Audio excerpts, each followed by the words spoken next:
Hello. Yes, Oh, do the welcome thing. okay. Iggy, Now, you're in now I charge. can't hear you. Can you hear me now? Yes, go for it. Welcome us to the show, please. Welcome, everyone. You are watching and perhaps listening call the Audible. If you are doing so, it means you have electricity or one of your friends let them charge your phone at their place. So thank you to the heroes who have done so. This was a pretty wild power outage. How's everyone doing? I didn't even realize how bad it was until everyone started telling me how bad it was because I've had power the entire time. Yeah, I'm in that Oh. boat as well. So yeah. Well, and not only until people started telling you how bad it was, until you drove here to the studio, there was like cop cars blocking here. So it's funny Yeah. because depending on where you are, certain areas are like, especially in the East End, are like totally fine, completely unaffected, and other areas are a disaster. And I figured it out. It's because anywhere where there's the classic Italian families where the grandparents grew up, they've been burning and destroying all the weak trees the moment they see signs of weakness because they don't like having dead or dying or not nice trees on their lawns. So they've been slowly bleaching all their trees to tell the city, hey, my tree's Yeah. dying. I need you to replace it to get a brand new tree. So they're small and not yet destroyable. Correct. I live in an area that's fairly newish, so it didn't exist here maybe 35 years ago. So for that reason, a lot of the trees aren't that big, and definitely there's no overhang and that kind of stuff. But I was leaving my office in Hunsick, and a tree collapsed about 40 yards in front of me. There's a buddy of mine who had a tree in his yard that he'd been bugging the city to get rid of, and he's filled up permits and so on. And that tree just collapsed and broke his brand new fence and damaged his house. So he's super pissed off about that. Yeah. But to your point, he should have bleached it illegally. Yeah. A couple things are going on here. So I parked behind. I was worried. I'm like, I'm parking behind a car, and the car smashed window, and I'm like, I just whatever. I'll go. I'll go with it. The other thing is, life hack for Eagle: put the hash brown in the sandwich. I like the hash browns separately. Oh my God, what a. And then the third thing is, Although I usually get two hash browns because I demolished them, but that's okay. well, I You didn't had know. to, but I ate one. He waited an hour for my breakfast sandwich, so I forgive him. I waited an hour for it as well. The third thing being, why are we talking about breakfast sandwiches? Is because last night we didn't have the show on Thursday nights. You're clearly not seeing this live on YouTube at 9 o'clock as we usually post it on Fridays. This being filmed on Friday morning, 1 hour later than it was supposed to. Yeah, so partially my fault. One thing that happened yesterday is I forgot that yesterday was Thursday. Like, we only lost electricity. We didn't lose the calendar. Come on, Peas. Well, I think what's funny though is we could have used the electricity excuse as a reason to not have done this. Like, yeah, the studio was out. No, Pete's like, I forgot what day it was, and that's the reason why we didn't do it. I just Had there forgot- been no storm, same issue. Yeah. and because we have electricity, we were having a lot of people over, family and friends who had lost power, and we're making dinner for them and giving them a warm place to stay. So when I say I forgot what day it was related to the fact that I had been running around and doing all this stuff. And unfortunately, as much as the show means to me, it meant a little bit less than the day where I was trying to take care of people I care about. So I do apologize because I should have. Either way, I should have been clearer with you guys and coordinated a little bit better. But that's on me, so I apologize for that. What are we doing today?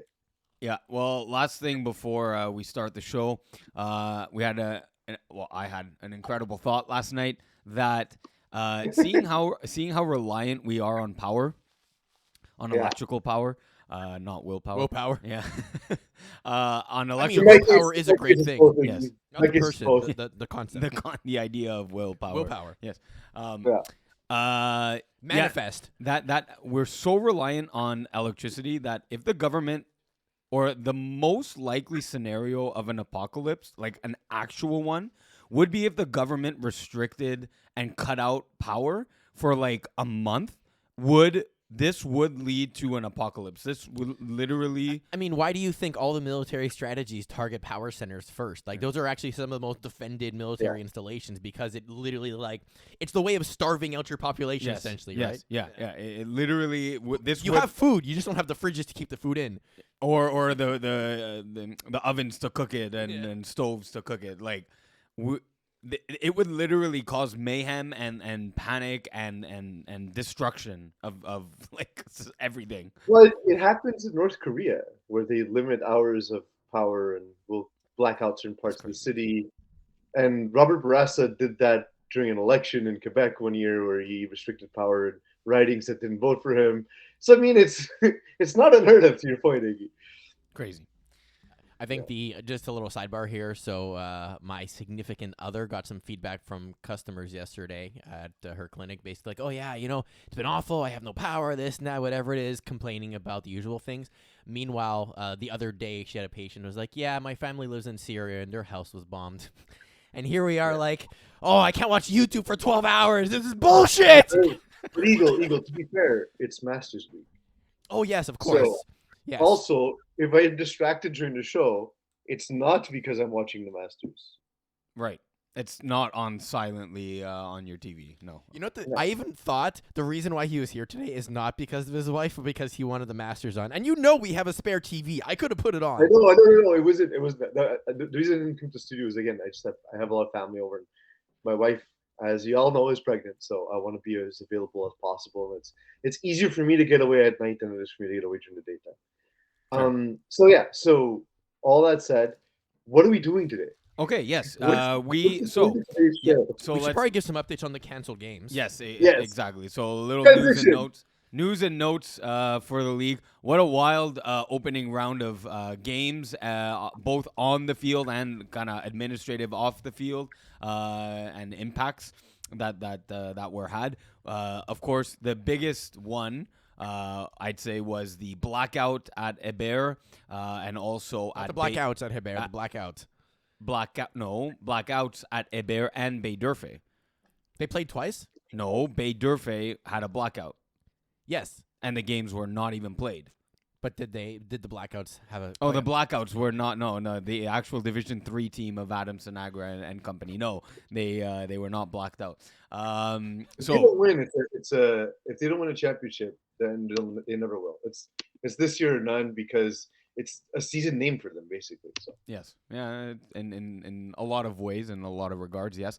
So the games that were not even played, 10 o'clock games at Hébert and the Baie-D'Urfé games, those have been moved to Tuesday, April 11th. The times and dates are now posted on the schedule.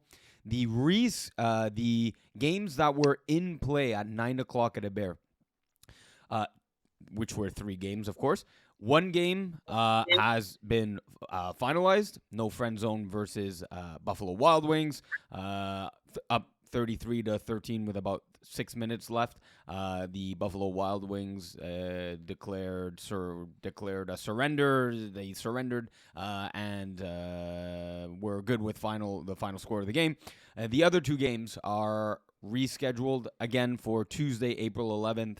I believe it's the 9 o'clock hour for Red Knot Skins versus Save the Turtles, and the 9:30 hour for the Clinkers versus West Island Boys. So that was the rescheduled games. What we're going to do for the show, Peas, because not all the matchups... I have a question before you move forward. One is, so the Buffalo Wild Wings shoot themselves in the foot by waving the flag early, and would you ever do that? Would you ever wave a white flag in a game where you're not going to win?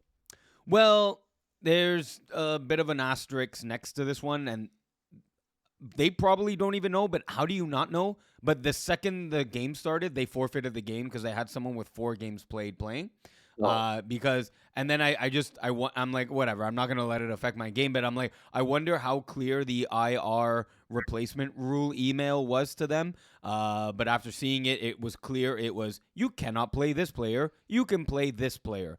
said player was there, but they had a second player there as well with 4 games played, so not cleared and so forfeit. But if there wasn't a forfeit, they had the ball with 6 minutes left, just past midfield. It was a 4th down and 3 situation for them as the lights went out. I would play it. You never know what could happen. Although the flow of the game was really quite dominant for no friend zone. I would say on both sides. But just like for the sake of improvement and for the sake of like for no other reason than you paid to play FPF. Why not play the full game? But that's it. It's not the full game at that point. You're traveling for 6 minutes and probably not even 5 plays. So do you want to travel 40 minutes to play 6 minutes? That's the. If it was closer, fine. Although, like, you score, you go for the onside. You would have to. You're still down, even if you convert and score quickly. You're giving me the ball back at my own 10-yard line with like a minute left in the game. Yeah. So like I don't even have to get a first down. I can just drain the clock. I understood they waved the flag though before the power went out. So No. Of course not. No. After the lights went out. We're just down big, like midway through the second half, and they leave, and I'm like, I don't know why you would do that. No, down 20 points with 5 minutes left, and then that's more understandable. And the lights Like, went out, and then 5 minutes. I get that. That makes more sense. Yeah. So I answered your question. So I am now going to explain what we're going to do on the show. So because matchups are not all set, what we'll do for those divisions like Division 5A, Division 5B, what we'll do is we'll preview some of the games, some of the or just that rapid fire without music, without quacks. We'll rapidly go through. It is still Easter, by the way, coming up. So you have a bunny race. You mean rabbits? Or rabbit race, bunny race. We'll quickly preview those games, and for the games where we know the matchups of the next round, we'll preview those, and we'll do a. So we'll preview. For the divisions that we don't know the matchups, we'll do quick recaps. And anything that stood out for those divisions, like co-ed, for example. There was a big injury in co-ed, so we don't know the matchups of round 2, so we'll just kind of do a preview. I keep saying preview instead of recap. A recap of the wild card and divisional round games that were had. Eagle, why is it that they use an Easter bunny to lay chocolate eggs when a bunny doesn't lay eggs at all? It seems like a strange choice of animal. So the beauty of your question is that Eagle's not at his post. He's not manning his post, so he cannot hear what you said. And in trying to like formulate and like my response, I completely ignored your question. Great. Why use a bunny to lay eggs, to lay chocolate eggs, when bunnies don't lay eggs in the first place? Like, why isn't it an Easter duck? Or why isn't it an Easter quail or an Easter chicken? Quail would be is probably the right answer because they lay those mini eggs.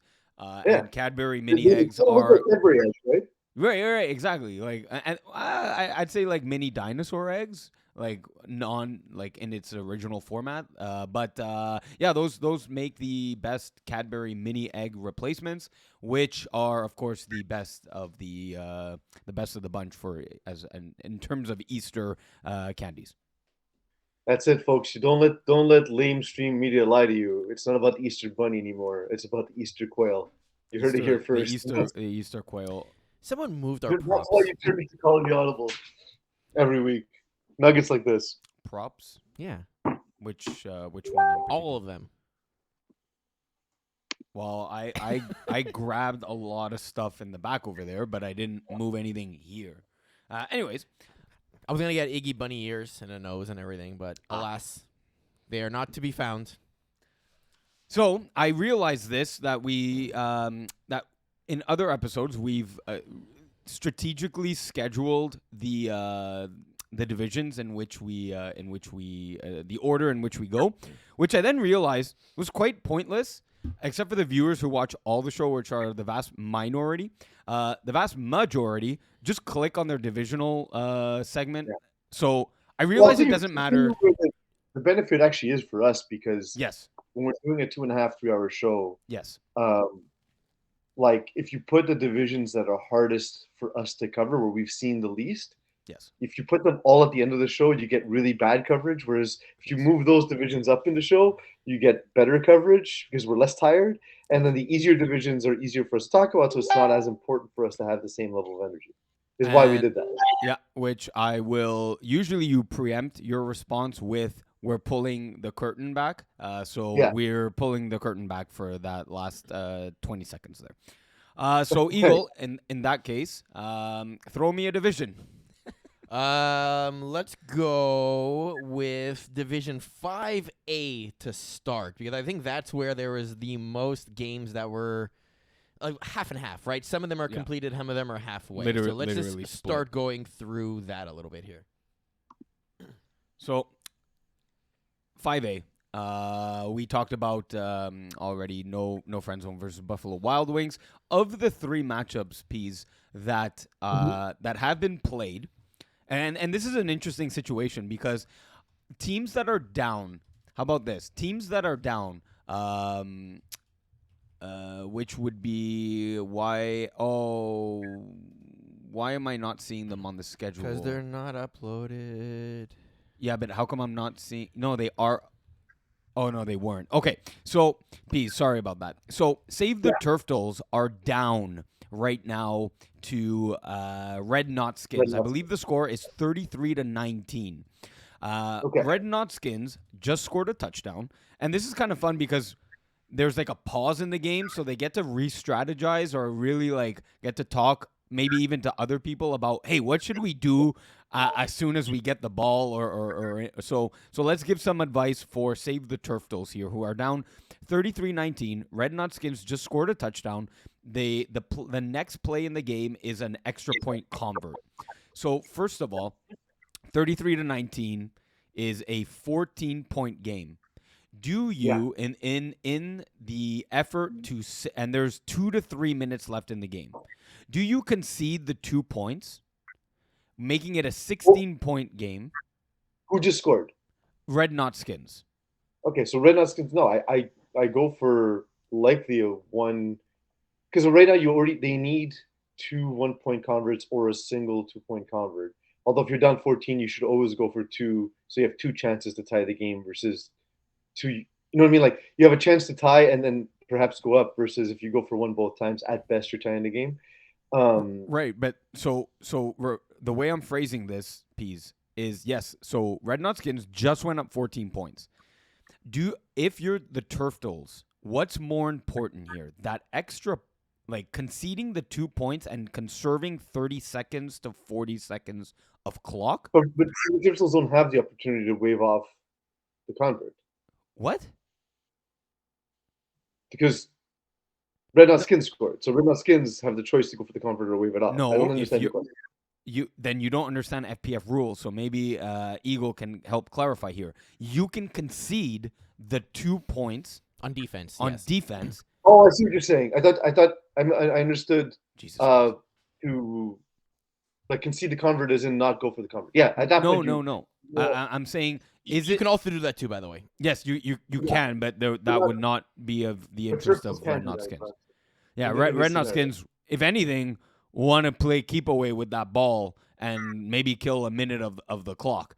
Because really the biggest enemy right now for Save the Turtles is the clock. So would it be okay? So for the third time, goddammit, if you're Save the Turtles, do you concede the 2 points to conserve 30 to 40 seconds, or do you attempt at playing the extra point? Best case scenario, you're kind of playing for the tie. If you're go to overtime. Yeah. But again, a lot of things have to go right. You need to score twice. You need to get an onside kick. You need to get 2 2-point converts just to play for overtime.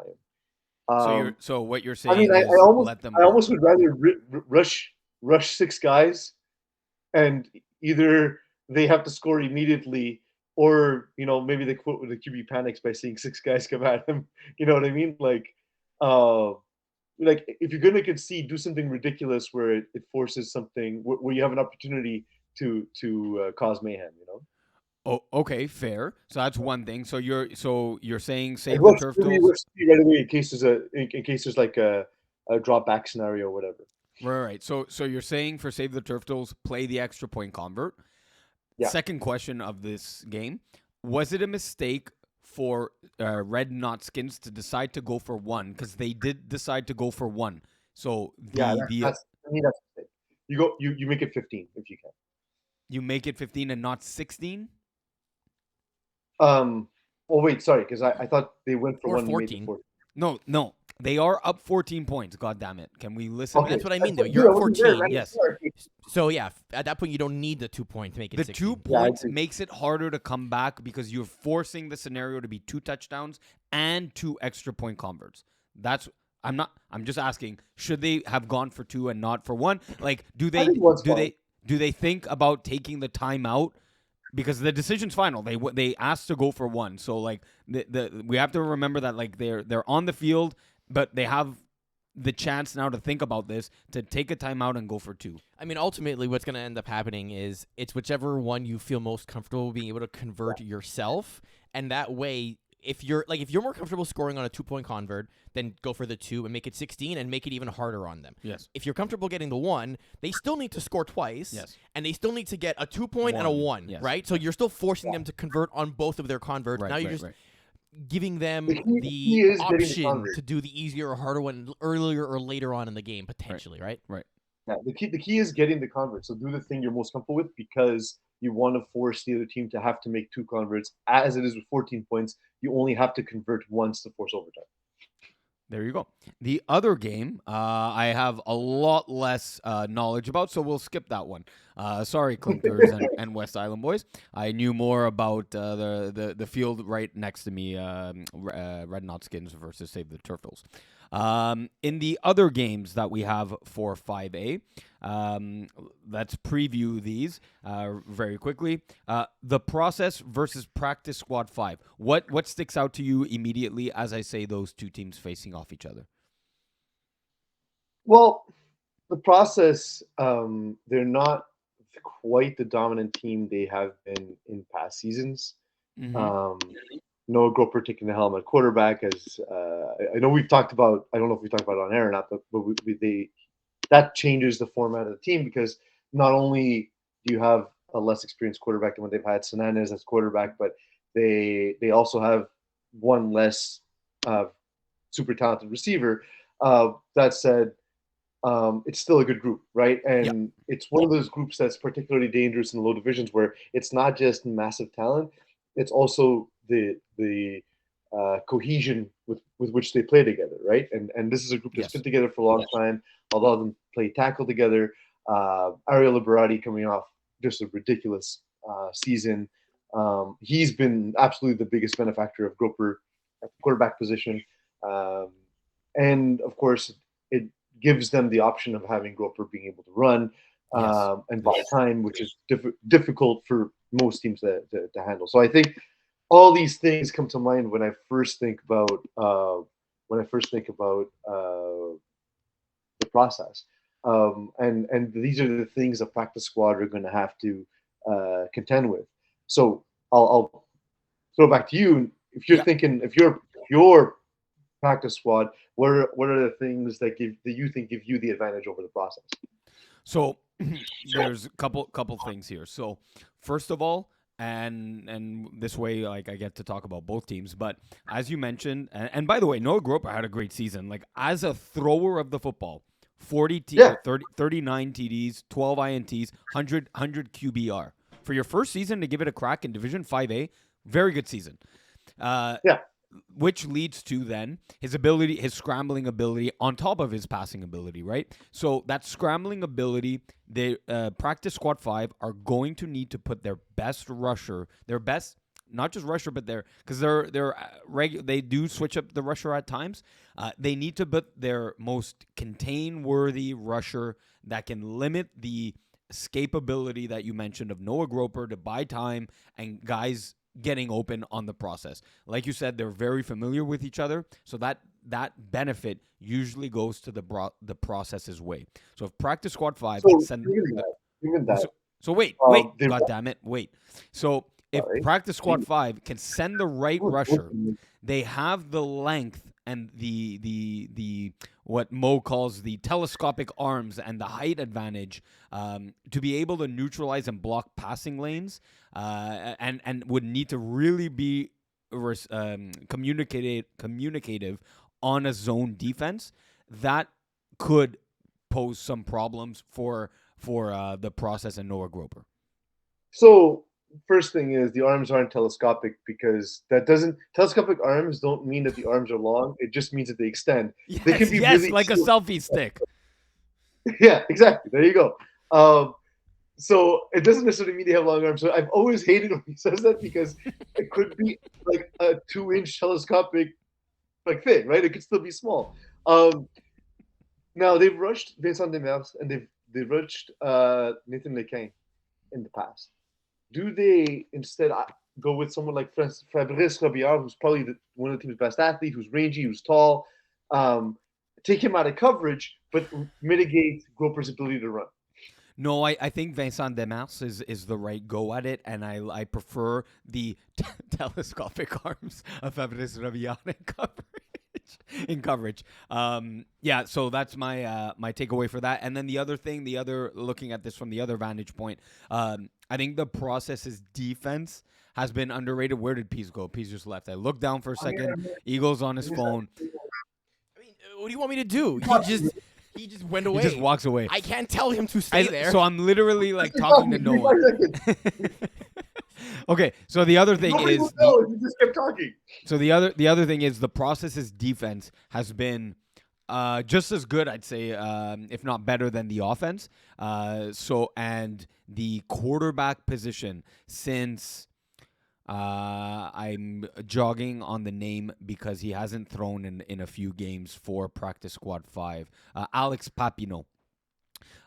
Without him at quarterback, Martin and the other quarterback names escaping me as well. It's the morning, okay? Next time he disappears, I have this, so we're good. Nice. Listen, man, nobody rocks time in the hat like me. Yeah. So Marc-Antoine, I can't speak. It's the morning. Marc-Antoine, It's the morning. not It's fine. the night. Marc-Antoine Martin hasn't been the answer at quarterback. So if Alex Papineau, who is playoff eligible, I believe 6 games played, if he's in the lineup, that could be potentially a difference maker. But it will have to be through the running game, which is hard and like not usually the case for FPF because the process's ability to intercept quarterbacks who are just a little leaky with their throws. I don't know how I feel about using the word leaky to describe a throw, but I'm moist. I'm going with it. They have the ability to really pick off and create turnovers and just give their offense the added drive and the added confidence to just get a game out of reach for practice squad 5. We can move on to the next game here real quick. Rico Riders versus Menace to Sobriety. Initial thoughts. So what's interesting for me is I had a lot of high hopes for Rico Riders going into the season, and they've been good, but I don't know, like they haven't really convinced me in terms of being like an actual like really real top tier contender. What about their victory against Big Fat Bats, the number 1 seed, the undefeated 9-0 at the time, Big Fat Bats last Monday? So have you? I mean, I was just gonna say, have you played with an undefeated team before, Iggy? But you have this season currently. But have you played on teams where, like during the season, there's a letdown game, and it kind of just feels like everyone just is ready for the playoffs and just wants the season to end? I feel like that was the case with Big Fat Bats. I feel like it was more the case that they had like 3 weeks off between their 9th game of the season and their 10th game of the season. Was more the issue getting and honestly, in talking with Matthew Zepatelli at the game, I'm like, dude, don't worry about it. It's better that game happens on your 10th game than in your first playoff game, and that was the case. They came away with the 24-12 victory. Like let's put it this way: if they play 10 times, how many times are you picking Rico Riders to beat them? 3 or 4, actually. I'm going max 3. But like again, to be fair, at the beginning of the season, I would have said, yeah, it's probably 50-50. I think it's close. Matthew Yanakoulias Yes. was solid all season. Yep. Threw the ball over a little more often than I'd like. It comes down, I think, to me, with his ability to protect the ball or not, right? Like, if he protects the ball, the team is good enough to create turnovers. They're good enough to really go at Minnesota Sobriety, a team who I thought was going to be weaker than they are. Like, they actually turned out to be better than I thought they'd be. Enrico Ryder's not quite there. So while I think the game might end up a little closer than I would have predicted early in the season, I do think Rico Riders just have that ability to make big plays where Minnesota Sobriety really can only win one way, which is sort of slow the game down, keep it close, and then take advantage of opportune times. So 2 things. First of all, did you just call out Matthew Yanakoulias for throwing too many times? A quarterback in yourself who threw for 355 pass attempts? Throwing too many interceptions. I'm saying. Throwing too many interceptions. He's got to protect the ball a little bit more, is what I'm saying. Okay. Also, Also, attempts to the other team. Good, right? Okay, right. Yeah. Agreed.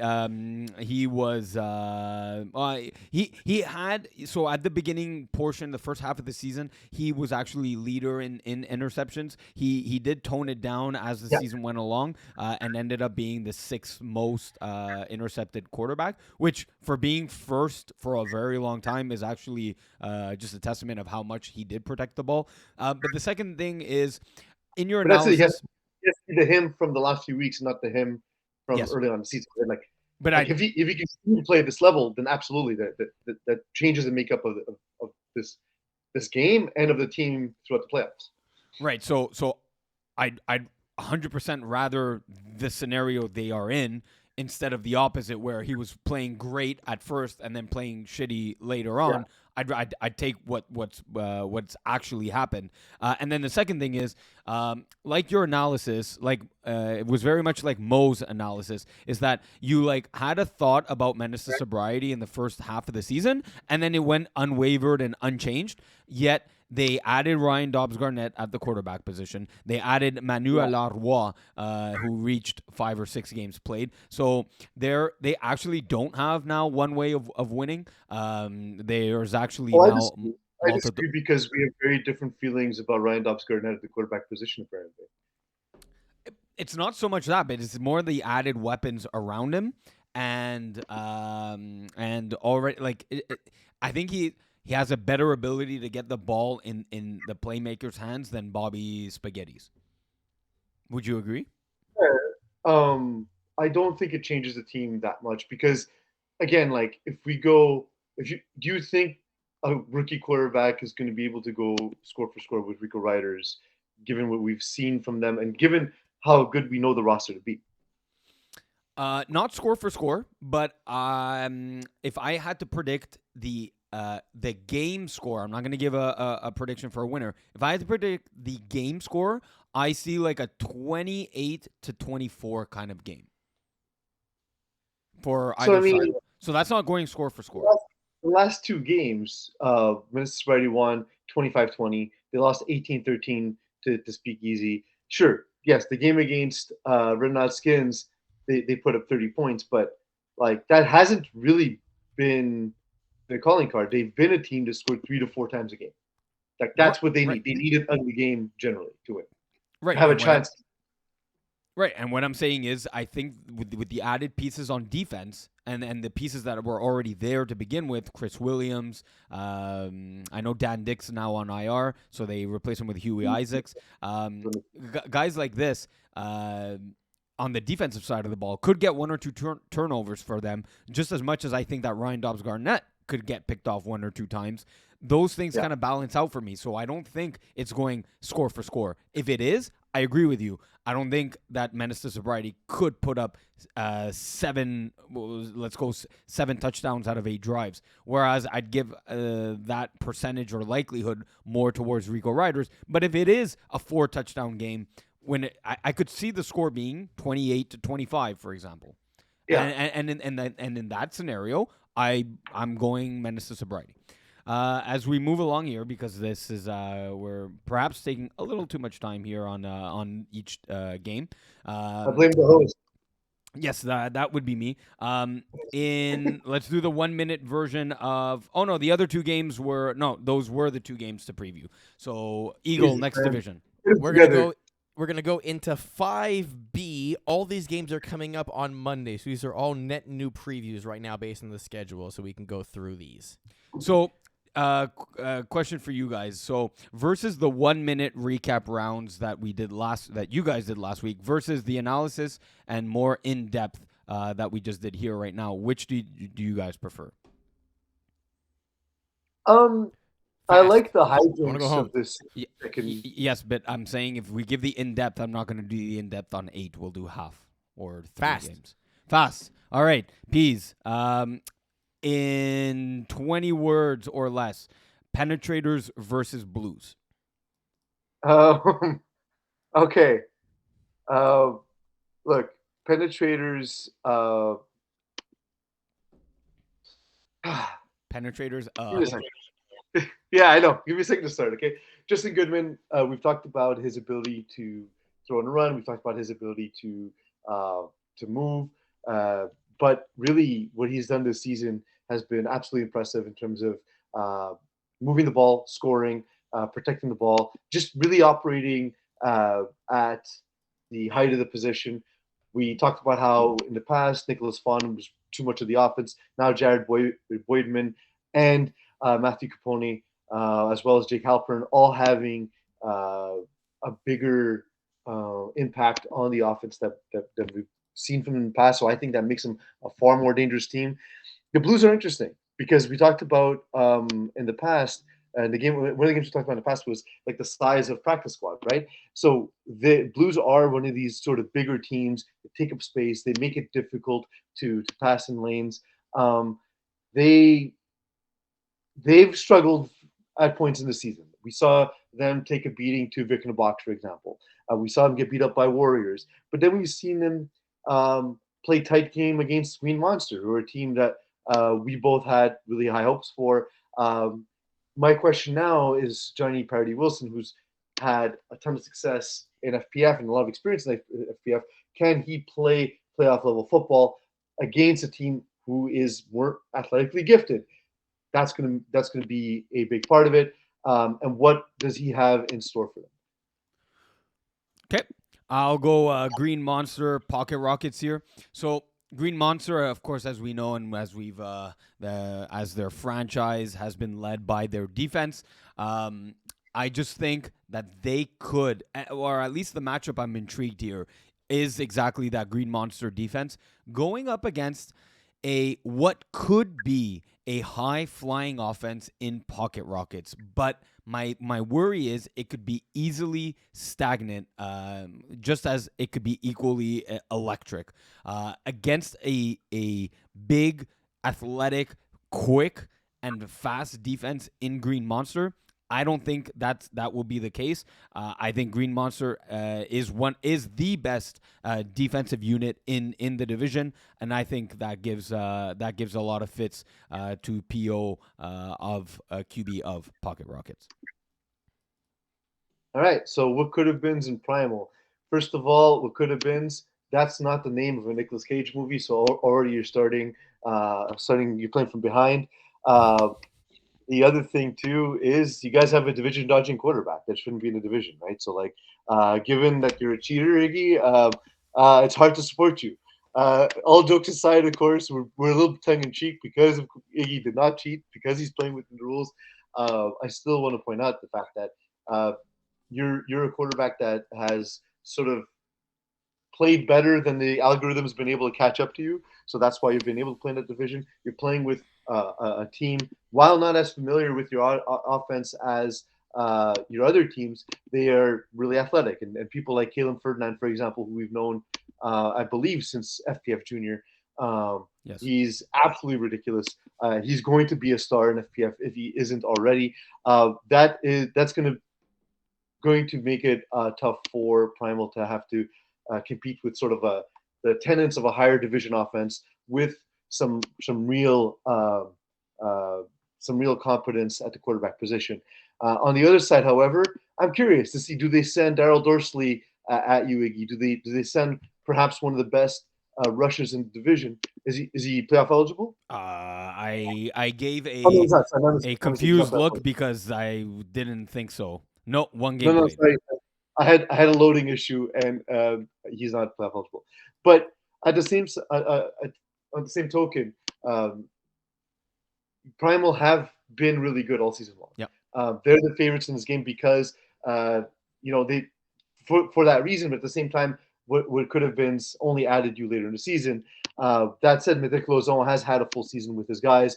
Mythic Lozon is newer to FPF and is sort of like a um, also a cap glitch in the sense that he's played elsewhere and he's bringing in sort of knowledge that he put together with his experience in Talbun, playing the little bit that he has in FPF. He's a much better player than his rating would Yes. suggest. To me, this is one of the most interesting Yeah. divisional playoff games, period, across divisions. Um, if you would have told me ahead of time, hey, I'm playing Division 5B, I have a playoff game, I'd be like, well, Iggy, you have nothing to worry about. I actually think this is your toughest playoff matchup. Yeah. And so I have a lot of faith in Primal. I have all season. They've been really good. Valerie Shelder's an excellent player. Antoine Chabot is going to be looking for you to make a mistake. So it's if you have a chance to make it to Hiver, if you played the game before, if you play the game after, stick around, uh, watch a little bit of that game because it's going to be a fun one. Agreed. Vic in a Box Bulldogs. For in this game, I just want to see if they played in the regular season. They did not.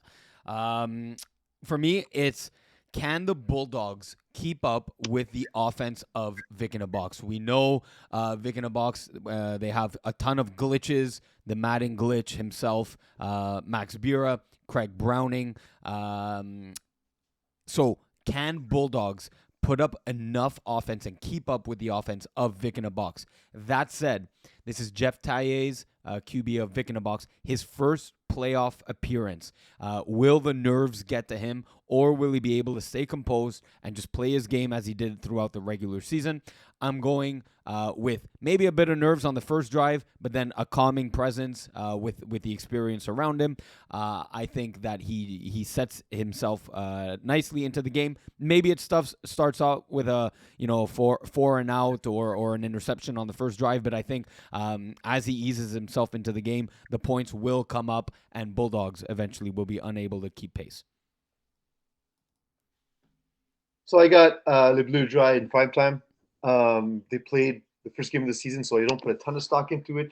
That said, the reason Blue Dry came out with the win was kind of the thing that plagued primetime throughout the season is ill-timed mistakes at the quarterback position by Daniel Spina, who's still learning the position. And Le Bleu Dry have been consistent, whether they're not necessarily the most fast-paced offense, not necessarily the most efficient offense, but they've been kind of the same game in game out, where we have some highs and some lows from primetime. For me, the thing that makes primetime special has always been that defense. Ethan Adrian's racked up another 16 sacks. I think I've talked about it on the show before. Yeah. He subbed for Game Changers last season in Tier 2 and rushed me, and I was like, I don't know I just met this kid, but man, he can really play in terms of his speed, his angles. There was not a second to get to my third or fourth read. I had to run only floods because I didn't have an opportunity really to get to my progressions. To me, Ethan Adrian is going to be the deciding factor. If he can create sort of some second guessing and some long downs for Frédéric Junot, who, while good this season, wasn't necessarily always great at protecting the ball. I also see Philippe Lefebvre through somewhat too. So it comes down Yep. to, I think, partially who's going to throw. But either way, I think the primetime defense is going to be the deciding factor. If they can stifle the Blue Dry offense, I don't think there's a way that Blue Dry can do the inverse. Basically, it's going to be primetime beating themselves on offense or primetime beating um, Blue Dry on with their defense. Yeah, I really think that's true, especially given that Primetime has a bit of both things on defense, size and speed, Yeah. which can neutralize the Blue Dry offense. Team Sexy got a pretty bad matchup as the favorite playing Red Dragons. Team Sexy, not as an experienced team, kind of a laissez-faire, let's go out, ball out, have fun, versus, or kind of team, versus Red Dragons, who at first were the equivalent of Team Sexy, just, hey, let's play, let's have fun, let's try this thing out in Flag Plus, but who are now very serious about it. These guys are checking their stats, hitting the record books for sacks, and Guillaume Boulanger has really taken huge leaps in his game at quarterback, really reading the defenses so much better. Got inspired from Jeremy White, as we've talked about on the podcast during the season, with some play calls, and has grown his ability to adapt to a shifting defense, something that Team Sexy won't necessarily do. So for this one, I really think that Red Dragons are the favorite, even though they are the away team here. Um, Yeah, we just quickly. I know I'm going to bounce to the next game in a second, but I did Yeah. notice something like Boulanger. Yeah. First of all, having played in Division 4 and Division 5 at the same time, that's a great way to improve really quickly Yeah. because you're seeing the difference in defense from Division 4 and 5 is massive. Mm-hmm. So, especially this season, it felt particularly the case. So I know Les Baby Magic took their lumps in Division 4, but I think it really helped essentially the Red Dragons become a better team. The one thing about Guillaume Boulanger that he has to be careful with is one of the things you have to learn as a quarterback is how to use your eyes. He tends to look where he's going to throw the ball before, and when teams see that, they can capitalize. I don't know if Team Sexy is that kind of defense. I don't know if they're that adaptable, but that's the thing that really hurt him in Division 4, and it's gonna hurt him against the better teams in the playoffs, basically. Yeah. So I'll Look, go to yeah. go ahead. Yeah. Look, just to wrap that one up. So, I mean, that's the evolution of quarterback play, right? Like that. Yeah. Those are live and learn situations. So, which he got exactly to your point. He got in Division 4. The one player for Team Sexy that could make that difference if he's healthy enough, because he is hobbling out there, and they've sent him more as a rusher, is Sam Anastopoulos of Team Sexy. He can be that force out there that Team Sexy needs on defense to create a turnover or two to give Team Sexy a shot at the victory. I'll go with Warriors, no punt intended. I think the no punt intended team overall, their athleticism, is actually one that suits them in their opponent in Warriors. Normally, Warriors can just rely on the arm and legs of Mitch Furgenbaum to put some pretty accurate balls into his receivers' hands, especially on the go routes. I think no punt intended is the right team, or the best team to kind of counter the strengths of the Warriors. That said, Warriors, time and time again, they've shown that they're capable of putting up the magic number of the five, the golden rule of P's here in the playoffs, putting up 5 touchdowns. Against really a lot of these defenses, if not all. I'm already saying that Warriors can put up the 30. The question will be, can Jacob Souls, can he reach that 30 point mark? And then not only can he do that, can he keep up with the extra point converts of the Warriors? So it's really going to be, this one's, to me, an offensive showdown. I could see a score of something like 33-28, coming perhaps a touchdown or a few converts short. Agreed. This one here is going to be all biased for me, I guess. Yes. No, wait. It's the Warriors. No punt No, intended, right? Killer Rays him you. Oh yeah, so yeah, it is. Which Sorry, which I him did- you which him you just context him you looking on the outside looking in of the playoff picture had multiple things go their way, including the Brewers losing to the Warriors. Sorry, Brewers. But him you doing absolutely nothing, going from outside looking in to making the playoffs. It's funny because we talked about the scenario like, would it be ridiculous? Yeah, it's ridiculous. They did nothing to help themselves and still got there. Yeah. Communism, I swear. But with Killer Rays, it's hard for me not to be biased. I love these dudes. I think they're great. I was excited about watching them in Division 6. I'm just excited about watching them in Division 5. I said as soon as they figure this out, they're going to win a championship. They won a championship. Tyler And then Bianchi figured is, it out. yeah, Tyler Bianchi is fantastic. He kind of learned. He did this weird thing where he learned how to be more careful with the ball in a playoff run. Usually that's not the case. Like you don't learn lessons in the playoffs. He absolutely did. Tyler Gerberg and Curtis Ryan are the two best, like the best duo of receivers I believe in this division in terms of having size and speed. I've played with both of them in Division 4. I can tell you they're both excellent at what they do. Defensively, they're a team that are going to be opportunistic. They have a ton of size, ton of speed. Anything, man, anything they him you can do? Keep it uh, close. keep Slow it the game close. down. Try not to turn the ball over. All I gotta say is, in the words of Scotty Barnes, "You is not him. You is not him." Eagle, next division, please. Do I we? scared Eagle. He's like, oh shit, I have to Nah, produce. I knew it was coming. I have to knew it was produce the coming. show. Oh god, You want to do Division 6 next? That way we tackle the big ones. we will do Division 6. Let's go next. into that one here.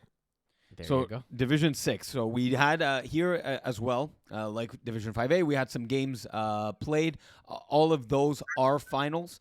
So we'll. Is there any one of those games that you want to just quickly talk about for 1 minute as a recap? One of the three Which division being. four? This is Division 6. Peas, welcome to Division 6. Your former baby. Yes. So of the three games, No Fly Zone, Betway Bandits, Top G versus Bananas, or Dime Squad versus Towers FT, which one did you want to give a quick comment on? I'll touch on Betway really quick. Yeah. Tyler Havana is improving as a quarterback, but man, you got to beat a team with 5 players.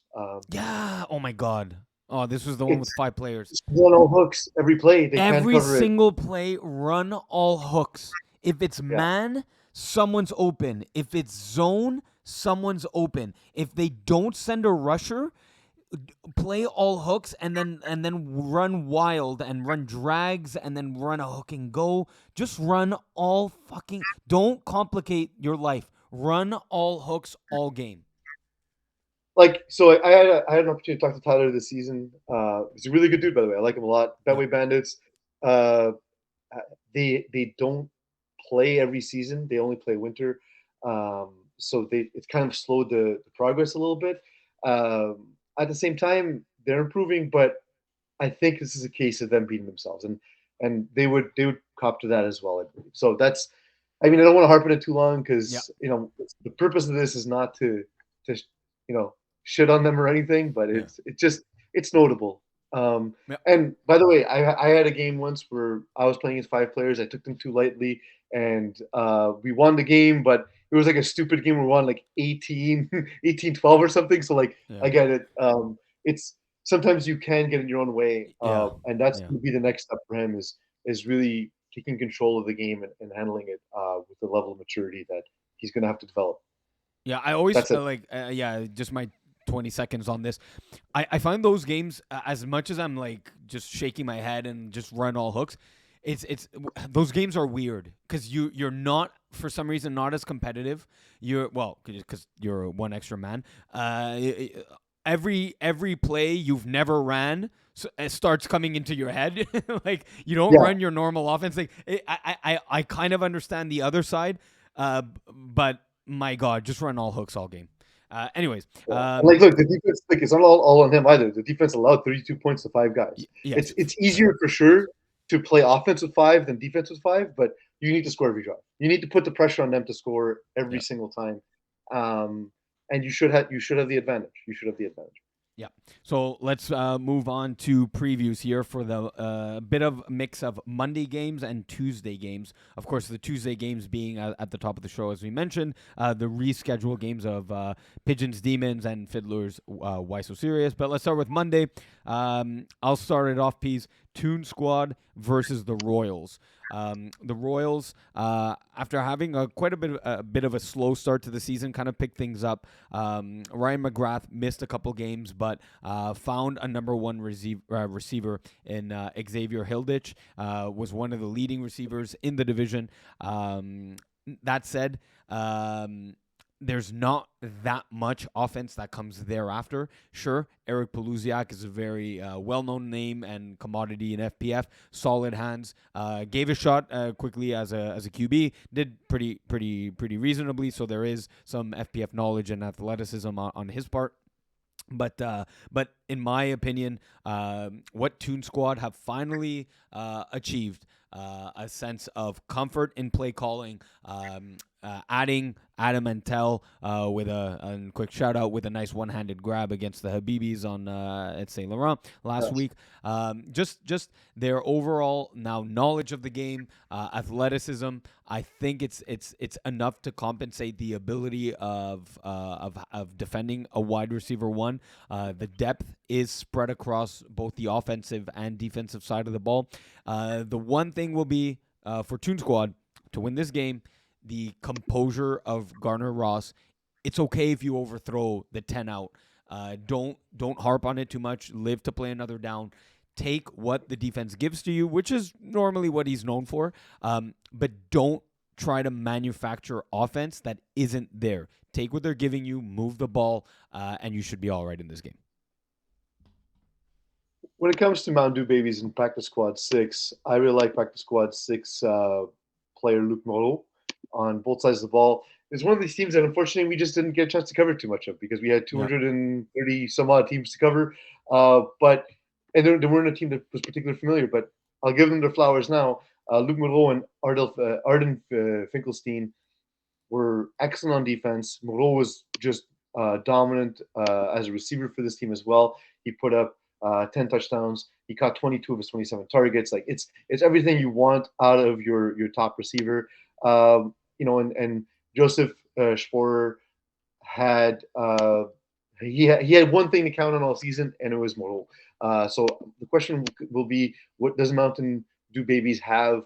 What it takes to stop them? Mountain Dew Babies a little bit more of a finesse team. They're faster, a little bit smaller. So I'm curious to see who they'll use to match up with them specifically on defense. Will it be Olivier Roy? Will it be Nicolas Fortin? Who will they have a safety lighting up over top to specifically try and mitigate his efficacy on offense? And then for them on their side of the ball, they have a similar player in Nick Fortin. Will Nick Fortin be that for them as well? I think these are two teams that I don't see huge championship aspirations for, but one of these teams that could have a fun Cinderella run in a sense, and that like we did. I remember at one point, Iggy, you put Mountain Dew Babies on the script, and I was like, we have a team called Mountain Dew Babies. Yes, it led to Eagle doing his fantastic non-producing job. Yeah, it was terrible. It was one of the highlights of calling the Audible. It was back then. I couldn't admit why I knew that pregnant women can't drink Mountain Dew or shouldn't drink Mountain Dew. Again, but yeah, so they can drink Mountain Dew. They just can't drink the one with the caffeine in them, which is the energy drink version. But their Mountain Dew also has caffeine, so that's why they can't. Yeah, so does Coca-Cola, but you're not fucking talking about that. Yes, the team is not called Coca-Cola Babies, idiot. Hey, great team name, by the way. Oh, yeah, so Mountain Dew Babies, yeah, like I said, they're fun, they're exciting. I'm curious to see what these teams can do in the playoffs, and I hope they prove me wrong, but they both kind of look like whoever wins this will likely struggle next round, but they're both fun, they're both exciting teams, so I'm curious to see how it shapes up. For Dewey Malas versus Slippery Slopes, The question will be whether Slippery Slopes on defense are going to be able to contain Félix Gérin-Lajoie and his running ability. He had over 400 rushing yards, 3 rushing TDs. That's a serious dual quarterback threat that you normally see in Division 6. But not only that, he protected the ball this season. He's known usually more for being a 2-to-1, 2.5-to-1 TD to INT QB kind of guy. This season, through 31 touchdown passes, 7 interceptions. So throwing less than 1 interception a game is a real stride and improvement on his part. Not only that, he spread the ball way more than what Slippery Slopes will be able to defend. They had 5 guys deep and girls deep in terms of touchdowns. Sorry, the mic here went a little deaf. He had Jérémy Lafortune with 400 yards, Jérémy Trudel with 300, Jean-Hugues Lefebvre, Amélie Durocher, Guillaume Turnblom, and Tristan Tessier all over 150 so yards. Something that Slippery Slopes didn't show on their end when it comes to matching the offensive production that Dewey Malas will be able to do. They had Jérémy Pelletier, Jonathan Borsellino, and Trevor Ruffner hit over the only receivers to hit over 130 plus yards. That said, one of the other things for Slippery Slopes is that one of the names I just named at receiver, Trevor Ruffner, might just be the best quarterback for the team. So that's a big problem right there. That you lose one of your receivers that had 200 receiving yards, 5 touchdowns on the season. My biggest question mark then for the Slippery Slopes, if it's not the defense and the depth at the defensive position, it's going to be who's at quarterback. I mean, they had 3 quarterbacks line up for them this season. The ones with the best statistics was Tro Atolikian, sorry for the pronunciation, but only with the best of the 3, but only with a quarterback rating of 76.3. I don't think they'll be able to match the offensive production that Dewey Malas will. So Slippery Slopes have to find a way to A, move the ball, and then B, get at least 1 stop on defense and hopefully be able to put up 6 touchdowns. I got Pigeons and Demons. A pigeon First of demon. all, Pigeon the demons. Come on. discrepancy of creatures. Like a demon should always beat a pigeon. That wasn't the case last time. Pigeon won 33-7. Demons are one of these teams that we had really high hopes for, and sort of haven't lived up to that expectation. We talked last week about Neil Wright at quarterback and what that's looked like. They did beat back the squad on the way into the playoffs. That said, Pigeons, they've just been better all season long. I will say one thing about them, though. Get your soccer ass picture off our site. It's terrible. Look like a football team. Show some pride, guys. Come on. Don't know why. It looks like a soccer team, and I hate it. More seriously, it really does. They got new jerseys. Don't worry. They got new jerseys. Don't worry. Luca Tricosta has been pretty amazing, to be honest. He's been heavily targeted, but he's rewarded the team with not only 17 touchdowns, but 14.5 yards per completion. Yeah. Anthony Del Pescio has been solid throughout the season, but it's kind of a low efficiency offense and that they're constantly looking for big plays. Yeah. That's why he's completed less than half of his passes. That's why they haven't scored quite as much as you'd think, given their success. So it's for Demons to be successful. It will kind of take this soccer team making mistakes and not completing these long plays and these big explosive plays that they've been able to accomplish throughout the season. Yeah, just to quickly wrap that one up for you, I especially because Mo made the comments of the Demons after he saw them.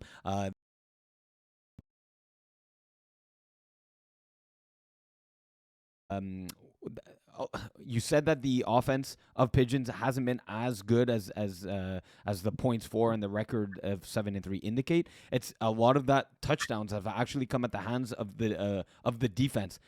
Yeah. 7, 9, 10 pick sixes. 10 touchdowns have come from the defensive side of the ball. That's not. And don't forget also the 13 sacks by Adria Aquino, the 4 sacks by Luca Costa. Like they're pressuring the quarterback, they're creating turnovers. Yeah. That's going to be the calling card, right? Like Yeah. Because of the fact that they don't play a highly efficient offense. And when you're in Division 6, that can carry you, right? Because you're not playing necessarily the most sophisticated offenses. And a lot of times it just comes out to who has the better dudes. Pigeons, in this case, have the better team, despite their soccer aspect. Yeah, I would agree. In the last matchup of Division 6, we have Fiddlers against Why So Serious. I think kind of tail of the tape here are the quarterbacks. You have on one side a first-time quarterback in name's escaping me. Manny Bezogias of Fiddlers. Good season. A 3-1. I think you would agree 3-1 TD to INT ratio in your first crack at QB, throwing for 1,300 yards and a sub 100 QBR at 94.9. I think it's a decent season to start off, and actually more than decent, pretty good. Versus the more experienced, but doesn't show the experience in Frank Teoli Colatrella.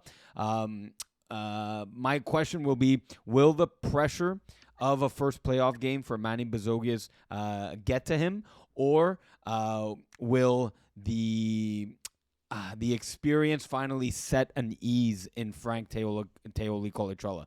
Either way, I think in a game where usually you need 5 touchdowns to win, I think it will be a race to 5 touchdowns, but that no one actually reaches the 5 touchdowns. So it'll be a race to 5. A race where like all the runners are falling on their faces.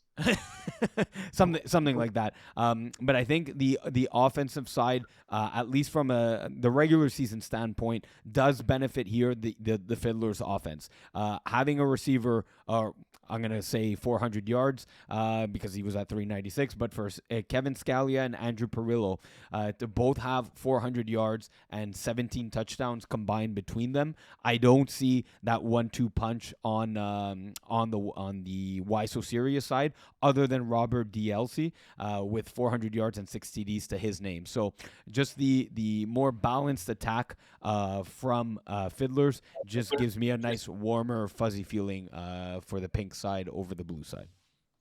The receiver for me that's underused on Why So Serious is Nick Strider. That dude is a giant. Like he's in the team picture, he's the dude on the left side of the picture. And the only reason he doesn't look giant is because there's a lot of really tall dudes on Why So Serious. Fair. So one of my players played with Frank Teoli Colatrella, and he sent me a play saying, "Hey, this worked pretty well when I was with replacements. Why don't you run this?" And there's literally a route. I'll send it to you separately where I'm like, what's the circumstance where you would throw this route? Like, how do you even see it get open?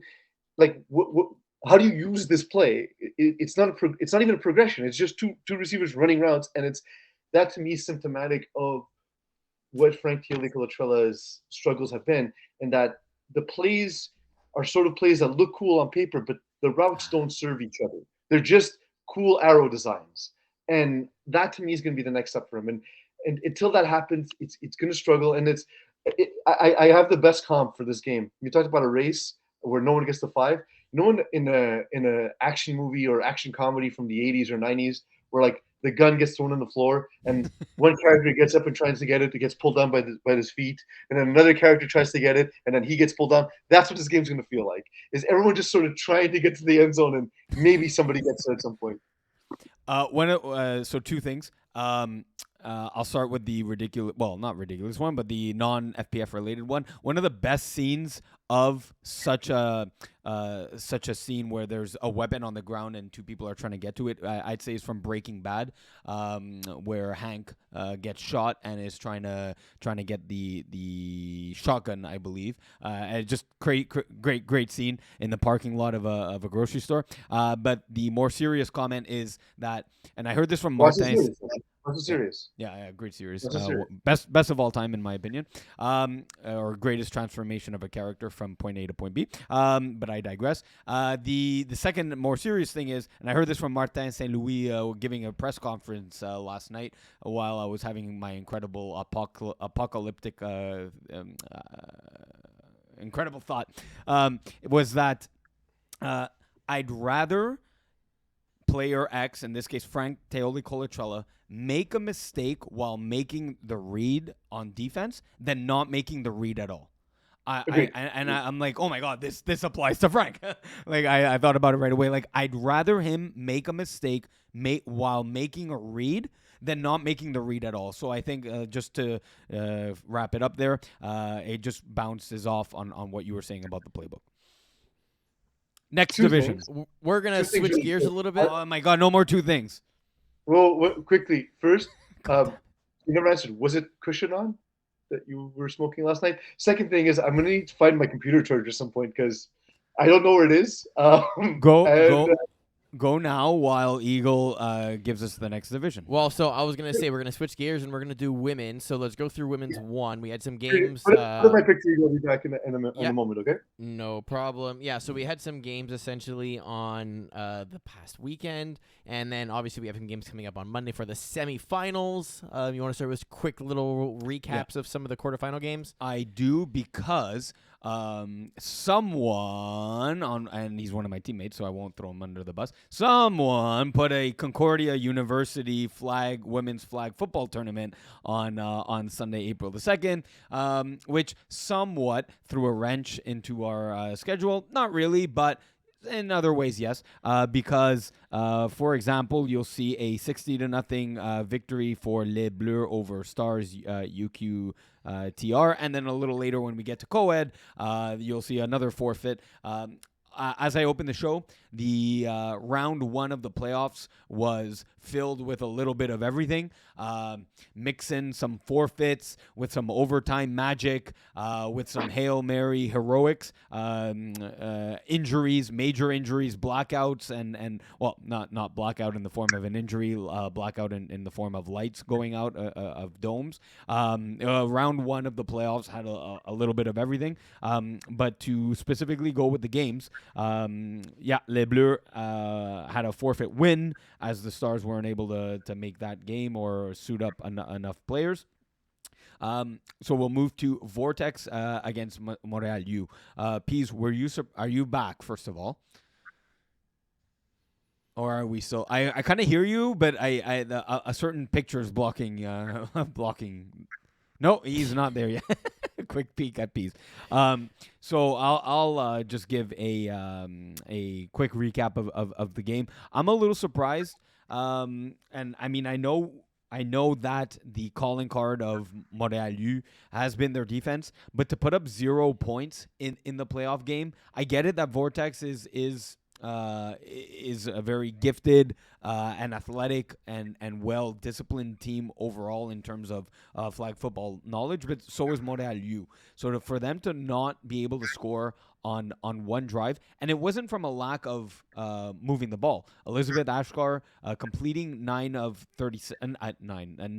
37, which is not a great percentage in terms of completion, but 160 yards and still completing 19 passes means you are moving the ball. But ultimately coming up short either in the red zone or not being able to get close enough to the end zone, throwing the one interception as well. Overall, all to say, I'm a bit surprised they only put up. They didn't put up a single point.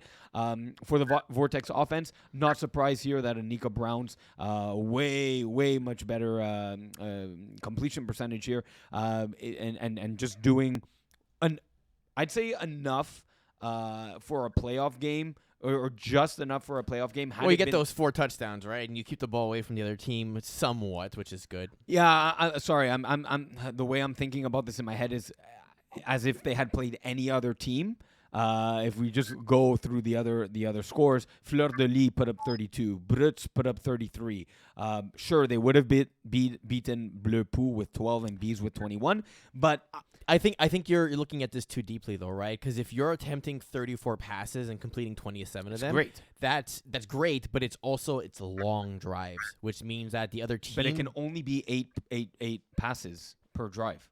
That's a lot. That's a lot of possessions, which is a thing in the women's game. Like I've score kept them in the past, but having score kept them again on Monday, I'm like, my God, this is a lot of possessions. I mean, if we look quickly, but it was only 8 and 7. But anyways, yes. But yeah, so like if you're looking at the speed of the game though, like you're taking a lot of plays to go through the field essentially, right? Like you said, that's 8 possessions, but that's a lot of attempts per possession essentially. So the 33 points against also means the other team is getting a lot of attempts as well, which probably isn't the case in this way. Okay. I kind of see where you're going with that. Either way. Now, also count possessions when you look at them. The end of half ones, I don't count in my mind, right? Yeah. So those ones will add into the count, but it's more like probably like 7 or 6 type of thing. Got it. Yeah. Either way, Tamara Journon was just unstoppable for Vortex. Montreal U defense, again, their calling card, had no response for her. She went 100% for her target to reception ratio, 7 for 7 for 88 yards and 3 touchdowns. Really off the back of her and the interception that she had in this game was really the killer for Montreal U. Yep. Any other games you want to talk about here for Women's 1? Pease, did you want to give a comment either for Fleur de Lys Bleu Pou, which I think Bleu Pou, if you say you're surprised with Bleu Pou losing this game, sure, but surprised that they only, sorry. If you're gonna say surprised to put up 12 points, I would agree with you, but to see them surprised to see them lose, I'm actually not. Go ahead and criticize. No, I agree. That's we saw Vanessa Beery getting stronger throughout the season. Not shocking that an amazing quarterback plays amazing. I mean, it is that, right? Like, and on the other side, to me, it was just that the fact that Blue only put up 12 points. That's the part that I find surprising here. They threw as many interceptions. Kathleen Gaumont and Laurie Turcotte combining for 4, as Vanessa Beery threw touchdowns. And then on top of that, the pick 6 by Emily Carrier was like adding insult to injury at that point. It's just complete domination from Fleur de Lys, and it's cool to see. I'm curious to see if they can do that against Les Bleus, because that's a whole other scenario. But let's dive. Let's dive. They're really talented, but they have one of the hardest roads by virtue of finishing how low in the rankings that they did. They have the hardest, if not the hardest road, one of the hardest roads to a potential championship. So let's dive into Les Bleus Fleur de Lys in our quick previews of these semifinal games. Do they have a chance? No. Ooh, no. There's what not am I a gonna say chance. yes? What? What am I going to say yes for? Could be no. It could be. Give me reasons. I give you didn't have to get a charger. You got a goddamn coffee, you liar. I could do 2 things at once. Blueberries are blue and berries. Your blueberry example. I was going to ask, actually, Iggy, can you look next to you and see if there's a Apple charger plugged into the wall? No.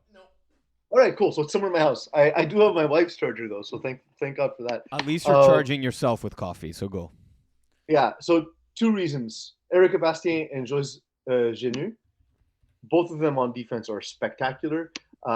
Vanessa Beery is not going to have the kind of performance she had against Blue Hood. And likewise, the Fleur de Lys defense are not going to have the same kind of output against Sandrine Gobehuo, who threw 5 interceptions all season long. She's not going to throw 4 interceptions against Fleur de Lys. You know what I mean? So, like, the things that worked well for Bleu Hood, I just think it was sort of like the worst possible scenario, worst kind of game that Bleu Hood could play. I don't think Bleu are capable of playing that way. So it's going to take Vanessa Beery being absolutely heroic against a team where I don't think that's going to be possible. Okay. Yes. Agreed. I'm sorry. I'm looking at already the next matchup here. The classic finals rematch of the Fall Cup. We have Here's the Mo's. thing, Iggy. When I start my dismount, I start making my points with various pauses like this, so you know that it's your turn to start speaking soon. Brut versus Vortex. The Relax, man. classic. Do I shift? I'm gonna do the thing that '90s male dominated sports things would do, and make it like shift the attention away from the women and be like, this is Mo versus Peas. But no, I will not do that. This is Brut versus Vortex, the finals rematch of fall 2022. Yeah. Yeah. What in Spring, wasn't it?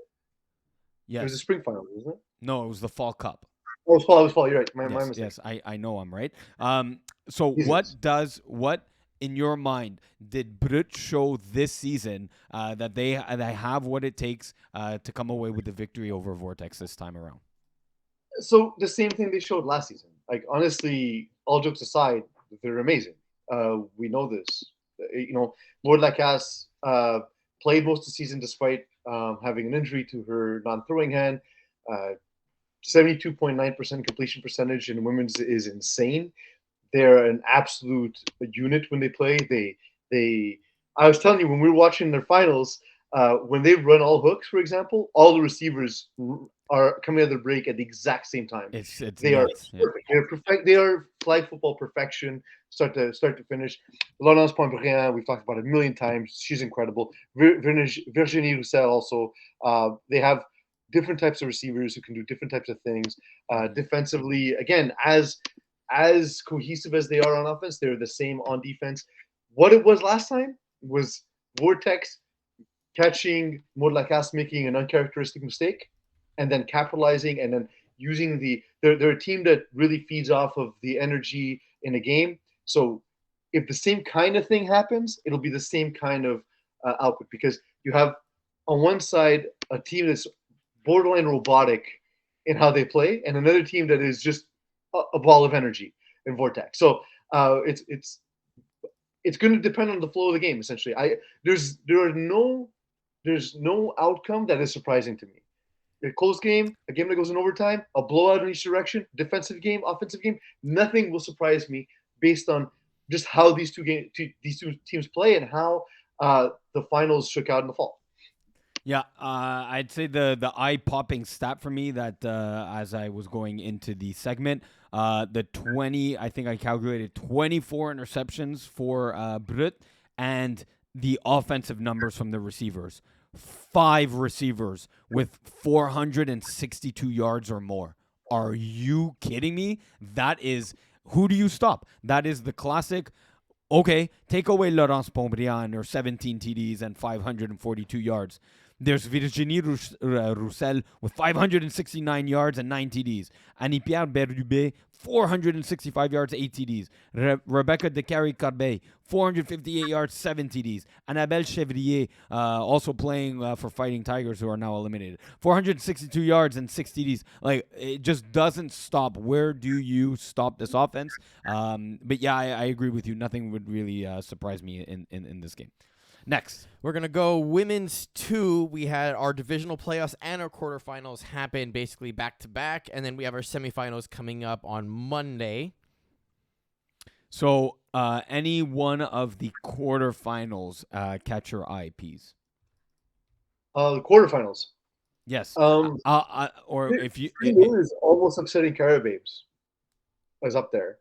I'll talk about that if you I'll talk about that now if you want to look through the other games for a split second. So I'll talk about Carababes Steelers because I was at the game scorekeeping. I absolutely agree with you there. No one really gave Steelers the chance or as the heavy underdog in this one, but their defense, holy damn. The Steelers' defense in the flats, especially, they were tackle machines and PD machines. The Carababes love these underneath drags, which are usually dominant in FPF, and given the size of the field and it being five players for the women's division. But the Steelers, it was Katiana Dorvilus, 9 tackles, 3 PDs. She was absolutely all over the place. But not just her. We know Vanessa Pierre and her aggressive style on defense and offense was really on full display. It was the Steelers' defense that really gave them a chance to stay in this game. But unfortunately for them, their offense couldn't get the job going. I was sitting with or walking up and down the sidelines with ref Craig O'Brien, and I just said, man, at one point, they're great. Their defense is keeping them in it, but at one point, you gotta move the ball. Your defense can only do so much for you. Just run all hooks once after another time until the defense proves to you that they're going to adjust to it. And finally, I don't know if they overheard me, but they ran hooks 3 times in a row to get a first down. And I'm like, my God, this is the first down since their score in early in the second half. It was the first time they had crossed midfield since then. So they finally started just simplifying the playbook.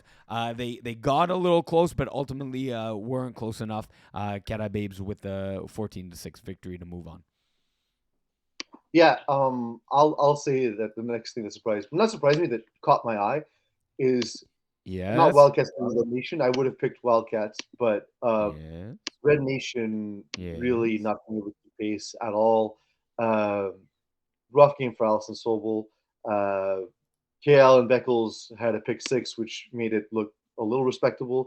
But offensively, Rochelle Valliere, 3 catches on 9 targets. KL and Beckles, 4 catches on 11 targets. Nothing gone up for a player like Jenna Arroyo that could be a great, third threat. Marlene Cesare having, 3 catches on 8 targets. Just flat game from Red Nation. The fear was always that this could happen, that in a team that's largely driven by their defense and has had games where they're offensively inefficient. Flag football is an offensive game, so it's really hard to play that style and be effective. We saw in Women's Division 1, Montréal finally having that catch up to them, and that same thing happened here with Red Nation. I really, really, really like Wildcats, especially second half of the season. I remember getting back from vacation. I was like, "What's going on with Wildcats?" they got really good, really fast. Catherine Bolsik was awesome. Mission Gabrielus, 3 touchdowns in this game, and Josiane Martin on both sides of the ball having an impact. She got one of the interceptions. Really, really, really good team start to top to bottom, and not surprising, but a little. It did catch my Red Nation kind of return to form that we saw last season. Yeah. So we'll cover the semifinals here in the previews. So those same Wildcats that we're impressed with may have some scheduling or roster problems getting all of their girls available for the game against Carababe. That they're gonna need really every single weapon that you mentioned, and I was gonna say and more, but you literally can't bring on more girls who aren't playoff eligible. But what do you see as the number one matchup in Carababes facing the Wildcats? I'm sorry, I don't understand your question. What is the number one matchup that you like? Yeah, I guess I didn't phrase that properly. Here, both. No. What's the number one matchup that needs to be taken into consideration for either team to win this game? Well, I mean, a lot of it's going to depend on who's there for Wildcats, right? Like you just brought up. I think for me, we talked about Gabrius and how amazing she was this past round. But to me, Josiane Martin is the key player. Like she's she's the best player on this team and one of the best players in this division. And when it comes down to it, can someone like Caroline Larivière match up? Will it be Alexia Vitti? That to me is going to be the key matchup. And then on the other side is Alexia Vitti going to so can someone stop her essentially, right? So I'm curious to see if it's going to be them against each other on both sides, kind of like you get in basketball, where like the marquee matchup is literally these two players guarding each other and how they can manage each other on the offensive side of the ball as well. So like I'd love to see it to see if it works out that way. If it's Vidi on Martin or vice versa. I got Yeah, nothing. I know. Yes, we know. Don't worry. We're We losing a know. producer. That's why. That's what's happening right now. Okay. Because my That's day nothing was supposed to Yes. start We're an ready hour to- before, and we lost an hour to start, and now Yes. I gotta go. So just okay. tell me what. Just continue, please. Continue your analysis while we do a I finished. he You was like background done. for meeting. 4 minutes. You want from me? Okay, we have He asked me Division another 3, question at least. Division Fucking- 4, and 35 something plus else. left to finish today. Division 1, 2, and all the co-ed, they don't play this week, so we can Yes. do it next week. I gotcha. Hence why it says next week with all the ones that are next week, and today for all the ones that are still remaining. Yes, but I didn't know if that meant it's fine. I'm it's like, fine, Iggy. It's fine. I'm we like, can't yeah, all be they're, smart. they're playing next week. I understand. That doesn't mean talk about it next week, but that's what we'll do. Bye. Okay. So Go about Pete- it, guys. what? What? I said it's a show about a show. Yes, it is a show about a show. So weird to see. Look how much light's coming in. This is very weird to see light when the garage door is opening Yeah. here. Just a little, pulling By back garage a- door, you mean elevator leading to our high-rise office Abso- downtown Montreal. That Yeah. is exactly what I meant. The other matchup here was Linkset versus Les Ibu. Linkset, of course, the one that Mo loves to call Linksnet,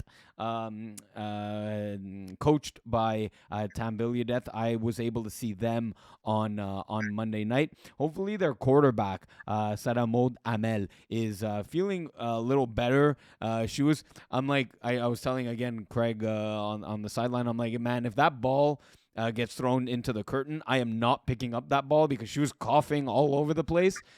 Just like, yeah, I hope this quarterback just gets better and feels better for the next game. But I'm not. Don't take this as a sign of disrespect, but I am not handling and passing that ball back to you ladies. She had a great game against on Monday night against Le Petit Miette. Obviously helped by the Linkset defense. Le Petit Miette were only able to put up 7 points on the board, so the 21 were enough. I think the 21 needs to be as good as they were. They need that one extra score against Les Ibu, who were able to put up 33 points on Phoenix. Phoenix, just to quickly, also coached by one of the players that we just mentioned, Médéric Lezon. They were a little short-handed, missing their quarterback, but of course, missing your quarterback doesn't excuse you giving up 33 points on defense. So Les Ibu, offensively competent, right? Is I guess the way to put it. So again, back to my point, Linkset are gonna have to be able to put up more than 21 points. I think the magic number for them is 28 points. So another touchdown and another convert. The big name, of course, on Linkset is Constance Miller. She's one of the difference makers for Linkset, but she's not the only one. Maëve Giguère, Enya Prou, these are heavily targeted, and even Joël Deschênes were all targeted 9 or more times. So it's not like the offense is running through Constance Miller. She's the reliable fourth down, get a first down receiver on the team. But through no stretch of the imagination does the offense necessarily run through her, or doesn't need to be effective in order to. She doesn't need to be the center point. Maëv Giguin with 131 yards. Enya Prou. These are receivers on the team that are able to stretch the field, able to get yak yards, so yards after the catch for the Lynxette defense. They're just gonna offense. Sorry. If anything, to get to 28 points, it's going to be on Constance Miller.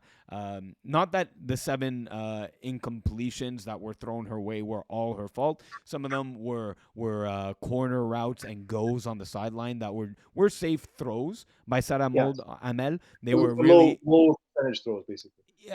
low percentage risky throws to get intercepted, but so throwing it really to only where Constance Miller could reach it, but no one else on the defense. So I think that from the Lynxette side of things, they need the 28 points and just a bit more connection and tidiness for the balls thrown towards Constance Miller. For Les Hibou, like I was mentioning, 33 points was a good showing. They're going to need to really do the same thing, right? Amélie Papillon on the season, 500 yards. Sarali Morel, 400 yards. So these two receivers are going to be the focal point and will need to be the focal point on offense again for Les Hibou. Yeah, agreed. Do you think this is the best? Are these the best 4 teams remaining in women's 2?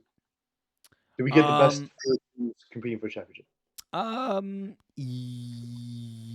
Yes.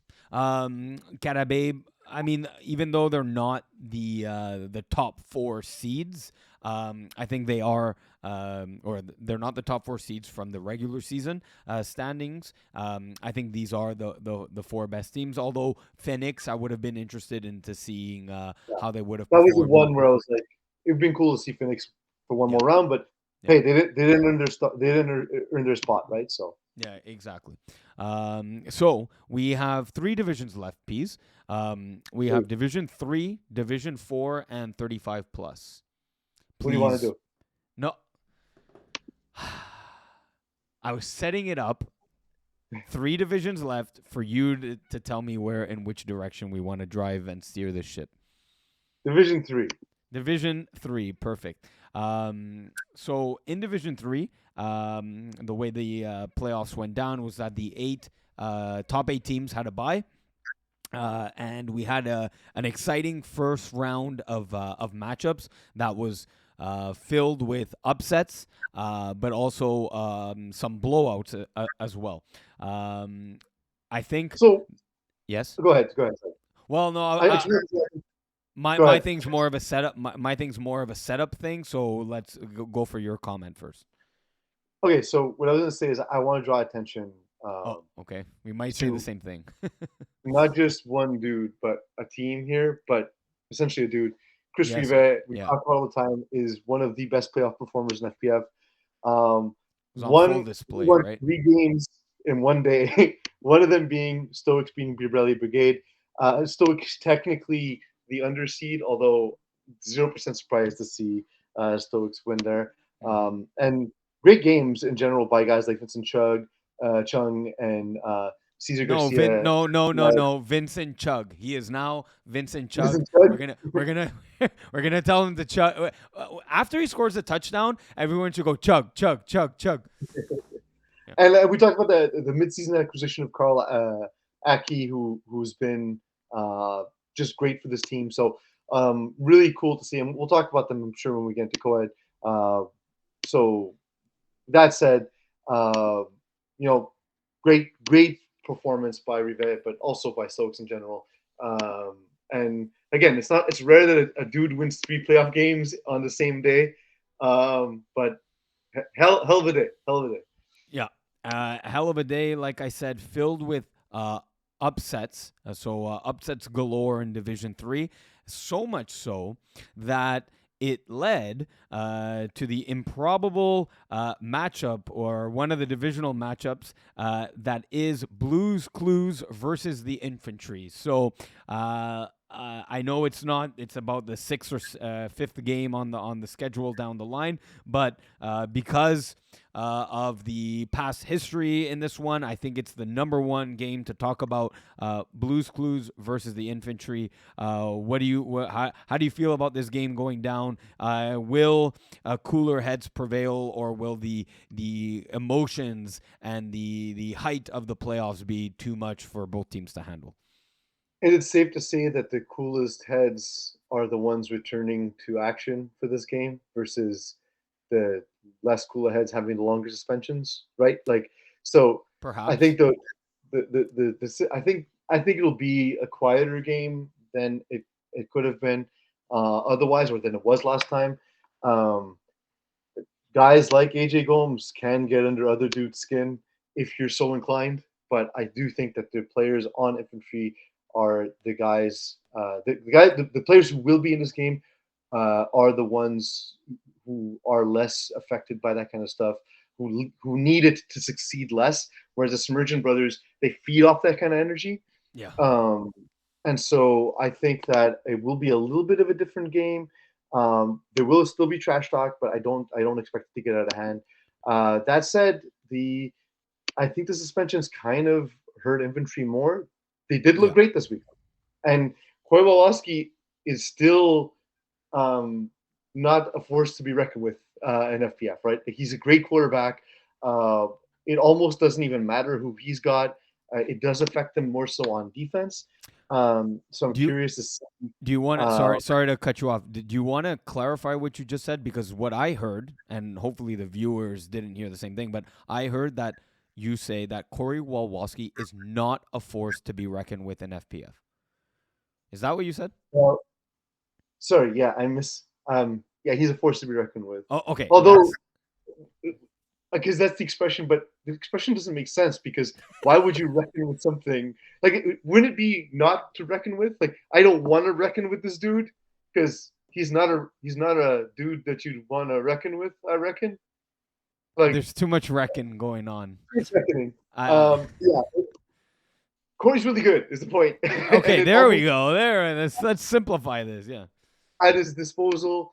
Um, That said, AJ Gomes was ridiculous all season. Nobody expected him to be this good at quarterback this early on. Especially if you follow him on Instagram, he constantly pokes at the fact that nobody expected him to be a good quarterback. Uh, I, I think AJ is one of the best players I've met in FPF at anything he does. So it doesn't surprise me necessarily that he's been this good. But it is remarkable that he's been this good this quickly. Uh, I think they're in a spot here where they can take it to infantry. I think that this is the end of the line when it comes to being able to mitigate the losses, especially on the defensive side of the ball, Yes, I was just because gonna say. Yeah. that's where the advantage is going to be. I think Blues Clues won't be able to be stopped by the remaining um, defenders for infantry. Well, especially when you add Corey Walwalski has to play defense at this point, and I believe they're But limited and to. he's better on defense than people think he I, is. I I'm just He yeah moves yeah better than a lot of people think he does. yeah. Sorry. So I'm not saying he's a bad defender. I'm just saying for the level of Division Three play, when you're playing against Tambilia Death and who else is on Fitzgerald Senatus, like these guys are really now like they've played in Division Two, the higher, even higher than Division Three, right? So when you have to take that with what I said with context and a grain of salt. Yeah, they're gonna. If I know AJ Gomes, he's gonna be sending two receivers towards Corey Yeah, at all times. yeah, that's exactly my point. Okay, so thank you, Pease, for that one. Let's go through these rather quickly because there's 7 other matchups to go through. Silent Ticklers versus Blackouts. Like you said, given the Bear Dome blackout and the Bay Durfay blackout, while we don't know where this one exactly will take place, hopefully Blackouts will want to do that very thing and pull off the I love that I'm going to be using a lot of Mo Khan isms. Like the smash and grab or the great escape. How about those for a little Moism? Not bad, They're not bad. they're gonna they're gonna want to pull off the ultimate upset here against Silent Ticklers. And I think Blackouts are a team to do it, right? The way you're going to beat Silent Ticklers is by plus one-ing them on the scoreboard, right? Like, if Silent Ticklers are more than capable of putting up 36 points, you're going to need to beat them 37 to 36. If it's 46 they put up, you're going to need to beat them 47 to 46. So, and I think Blackouts is the team that's capable of doing that. I think more so than any other team in the division. Maybe Mongoose and really Mongoose and maybe Greendale Human Beings are and Preach. So maybe there are a few teams that can put up the points and go. Well, the opposite of what you said. Yeah, pretty much. Maybe half the teams can do it, and Blackout are one of the half. Really, it comes down to that, and whoever can get. What's the turnover number here, Pease? Is it 1 or is it 2? First to what number for turnovers to win? I think there'll be 2 turnovers in this game. So what we're saying. So in other words, if normal FPF game you get 8 possessions, that 6 TDs plus the convert play is going to be how this game plays out. Yeah, and like I mean, don't forget that some of those possessions may come end a half or whatever. It might not be a full possession. Like so.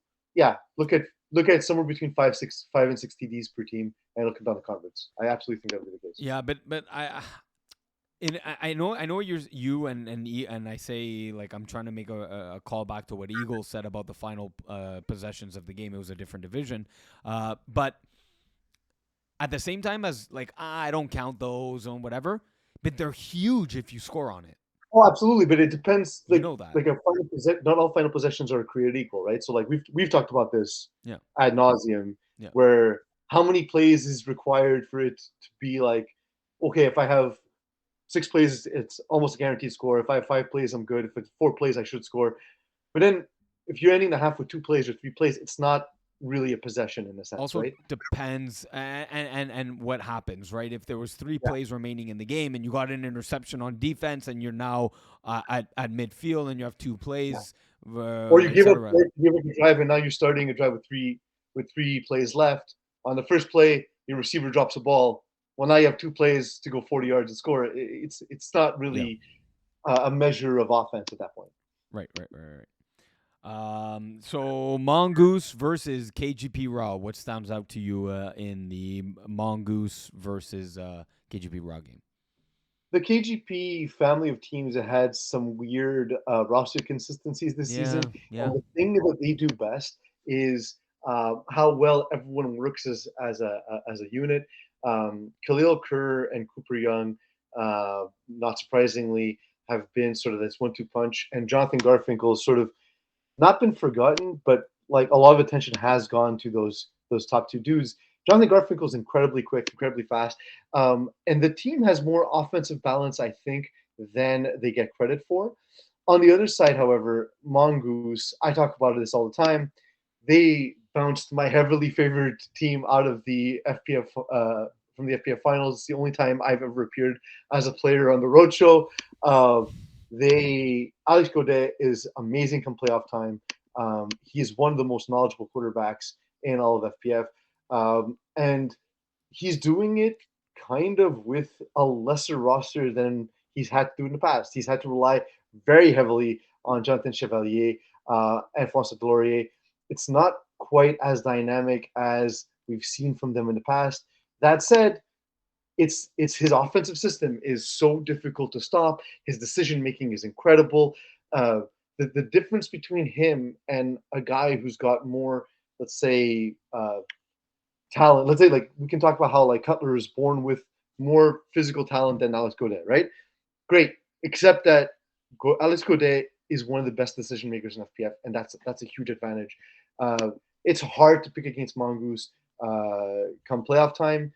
That said, I do think it's one of the best matchups on the board. I think neither team winning would surprise me, and I think it's gonna be a close game. Here's the kicker question for you.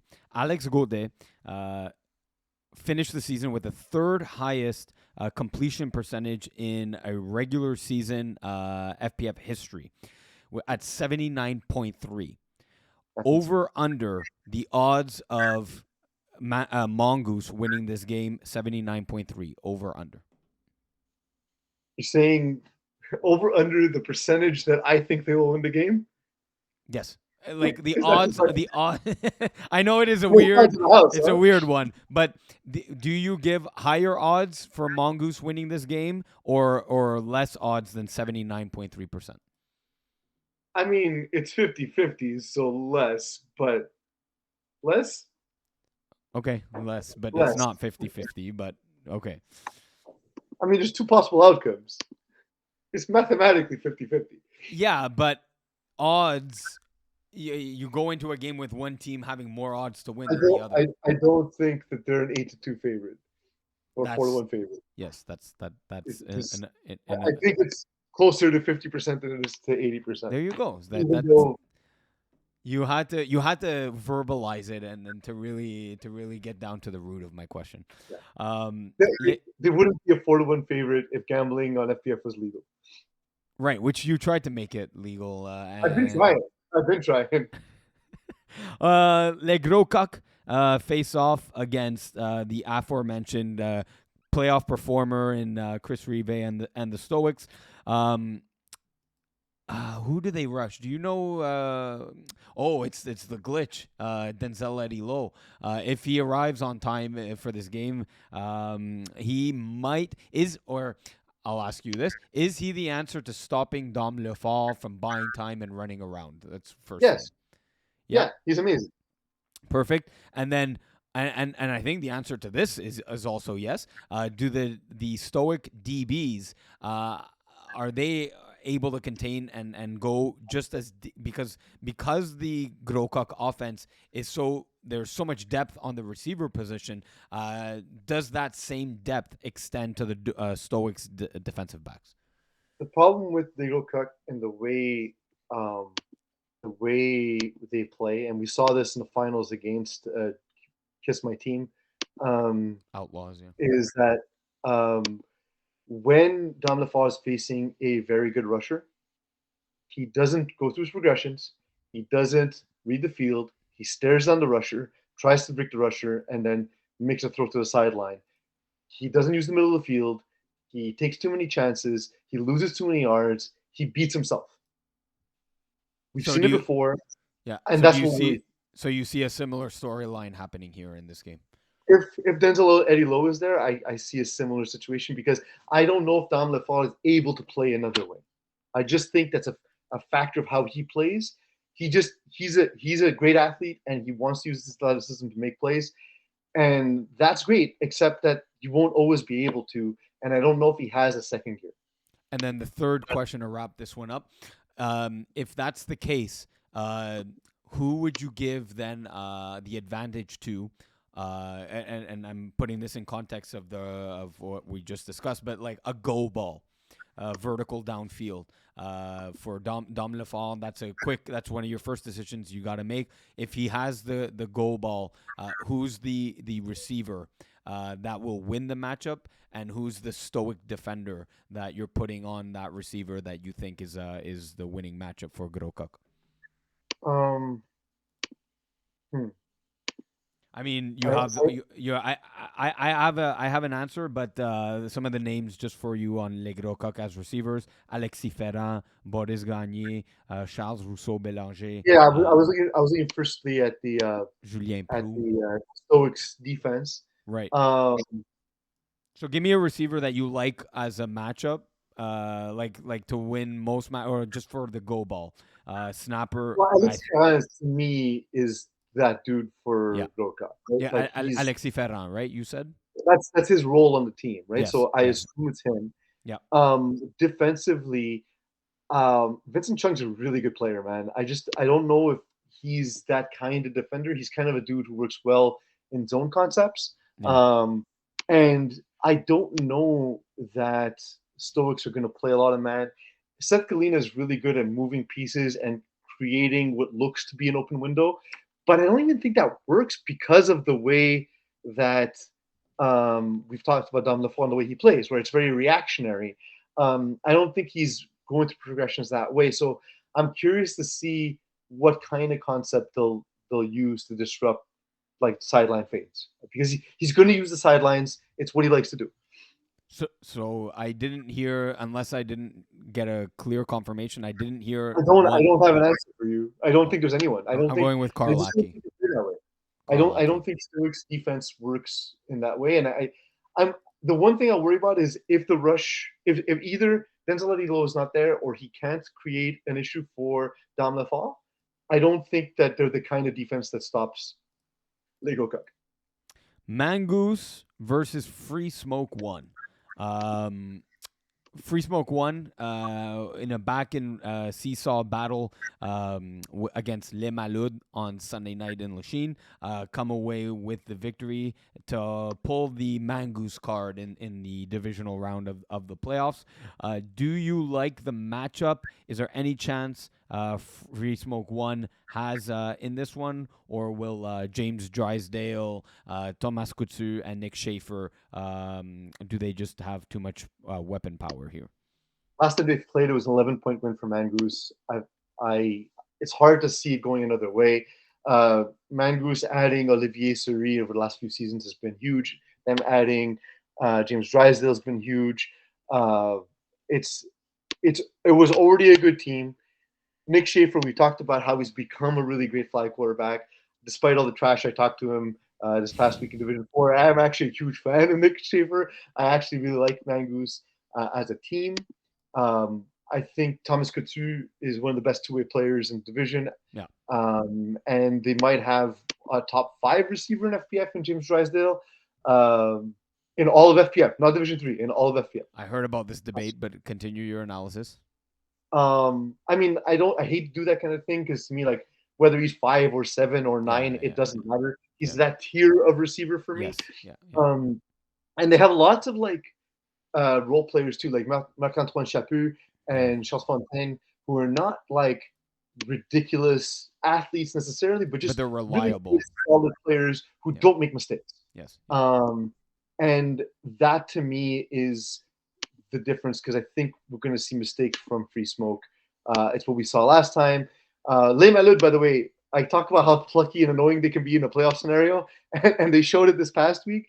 I think it's a lot to ask Free Smoke to get by both those teams. Jimmy Lee Janvier, he's a gunslinger, man. I love the way he plays, but it's not winning football in FPF, unfortunately. I want to agree with 80% of what you're saying, but man, if he gets hot, like he did in the first half against Les Malouds, when this team gets hot, and if he can put that same heat throughout the 44 minutes and the 10 plays in this game, watch out. Like they have the potential to score on every single possession of the game. Do you like right? Is that where you were gonna go there? Well, I was gonna say, because like the Mangoose have an alien and James Drysdale, right?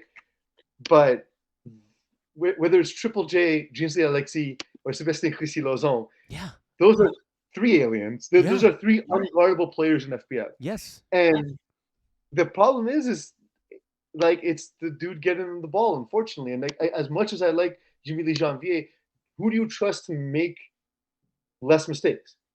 Is it Janvier or is it Nick Schaefer? My answer to that's very simple. It's Nick Schaefer. Yeah, and Nick Schaefer knows that, and he's going to protect it and just do the thing he does, right? Like, I don't see a way around that. The False Kings of Arouche did come away with a victory over Speed Academy, 20 points, by the way, a 38-18 they look victory. really good. I was wrong. They look really good. They now pull up against That's What She Said. So do you have Michael Scott here? Can they, after not playing for a few weeks, do you see them, or what are the keys to victory for That's What She Said, playing against another plucky team in Arouche? Well, first of all, what you do is conference room 5 minutes. Second thing is basically, look, Phil Fana is one of these aliens like we keep talking about. Yeah. And the fact that this team also has Mike Piercin, and a dude who doesn't get talked about nearly enough is Marc-Olivier Beauchamp. That's a great trio. I think it's better than what Arouche have, especially defensively. I don't know if they really can stop them. I don't think, and like that's typically the teams that they struggle against is teams that have sort of some of these unstoppable players, right? Like, Yeah. we talked about Mangoose a second ago. Mangoose beat up on Arouche. They played against infantry when infantry were missing players, and that's how they got that win. I don't know, like if infantry has their full squad and goes against Arouche, are you ever picking Arouche to win the game? One out of 20, I'd say. Yeah. Yeah. So very likely, and I think that's what she said is that kind of team where Yeah. they have like again, maybe Arush can stop one of their three. I don't think they can stop all of them. Yeah. And That. Yeah. go ahead, sorry. Oh no. Wait, hold on. No, continue for a second. And Leon Etier has been solid. He has not been necessarily the most effective quarterback, but he's done enough to see success. 4-1 is the ratio you want as a minimum for success at this point in FPF. But on top of that, I think the defense is good enough that a 4-1 touchdown interception ratio keeps them above water. That was from for Yeah, Leandre. Yeah, yeah. yeah. I would agree, and I like if the weapons you're sending on Arouche's way are the Simon Lozier and the Thomas Legault, I think those can be neutralized by said monsters of that's what she said. So, and I think just the play concepts, the drags, the 10 outs, the flies. I just think that that's what she said. Defense can neutralize that. Yeah, Yeah. So next one up here, we got Preach against GIF. What do you like in terms of the GIF defense stopping Stephen Haraprasad, if you like that at all? I don't. Next. Okay. How about this? Can the Ben I'll tell McMahon you what. let? I'll tell you what. Okay, so Stephen Harper runs sort of like a spacing offense similar to what you run, similar to what I run, and whether it's Vultures, GIF, this family of teams struggles against that kind of offense. Mm-hmm, mm-hmm. I think this is going to be pedal to the metal. Stephen Harper against Ben McMahon, Right. and I'm all for it. Give me the over. Yeah. Whatever the point is, give me the over. So, how about this as a question? Is this a game that comes down to converts? Yes or no? Yeah, absolutely. I can see it being like 46-43 or 41-38, like something like that. Like it's going to be a ridiculous, fast-paced, high-scoring game. Ben Yeah. McMahon, after struggling early in the season, has turned it around and has looked ridiculous. He's he has scored 40 points at least in the last 4 games. Okay. That's insanity. Kevin Donnett's been good. Brendan Perlin's been good. Juwan Edgehill has not been sort of like that red zone target we thought he would be, but instead has been the guy moving the chains. It's going to be fun, man. It's going to be with from FPF. So if it is a game of converts, and I think the easy question, so I won't ask it, but I think the easy question is who do you give the advantage to on converts? I think it's Stephen Haraprasad and his success rate and his attempt rate and too, right? How good he is at 2-point converts. That's what I'm saying. Like he's just, I feel, gone for 2 points, and then this is a quarterback thing is. The more you run a play and the more you know how to read it and what you're looking for is a benefit to getting better at quarterbacking. And I think like what you're suggesting, what you're saying, what I'm saying is that they're better at running and converting on 2-point converts. So that's the easy question. The harder question is the best ability for Ben McMahon to convert on 2-point attempts. Is it through his arm or through his legs? Legs in the sense that he's really good at buying time and then throwing on the run. I don't think that in Division 3 you're going to be running for a lot of 2-point converts. um, especially not against a team as talented as Preach. Um, and like Himsley Adams and Noah Groper are both two good rushers. I will say if um, if Himsley Adams is at the game, even if Noah Groper is there, I rush Himsley Adams um, against Ben McMahon over Noah Groper just because Groper is very aggressive and Ben McMahon will make a miss. He will. Got it. I love Noah Groper. He's one of my favorite players in FPF, but Yeah. he's not a contained rusher. He's a bull rusher. Yeah, agreed. And then our last matchup of Division 3, we got Alpha Dogs against the Greendale Human Beings. Just context for this one. So Greendale Human Beings, the 9 seed, which was the highest seed in the wild card round, they narrowly escaped defeat against Une Phrase Bien Fournie, the rowdy, plucky crowd from the bottom, the last seed to get in. Greendale Human Beings won on the last play of the game on a double quarterback play on a back of the end zone or sideline tiptoe ridiculous catch from I think it was Brandon Aylward, according to Aylward, whatever. It's before my time, according to Brent Bodkin. Yeah. No. I know the player. Trust me, he's amazing. So they pull out the smash and grab, the great escape victory over Une Phrase Bien Fournie. The easy question again. It's like, do Greendale Human Beings have the offense? I mean, obviously they do. Yes. They faced off in the regular season, I believe, and Greendale, I want to say like a 9-point victory. Was it a 2-point? As I just closed it off by accident. No, keep talking about look. They lost to 34 to Alpha Dogs. Yes, sorry about that. Yeah, it's a 2-point victory for Alpha Dog. So, do you see this one being another close game? Yes. Can anyone hit 40 points in this one? So, I think if a team hits 40, it's Greendale, and I think they win. If nobody gets to 40,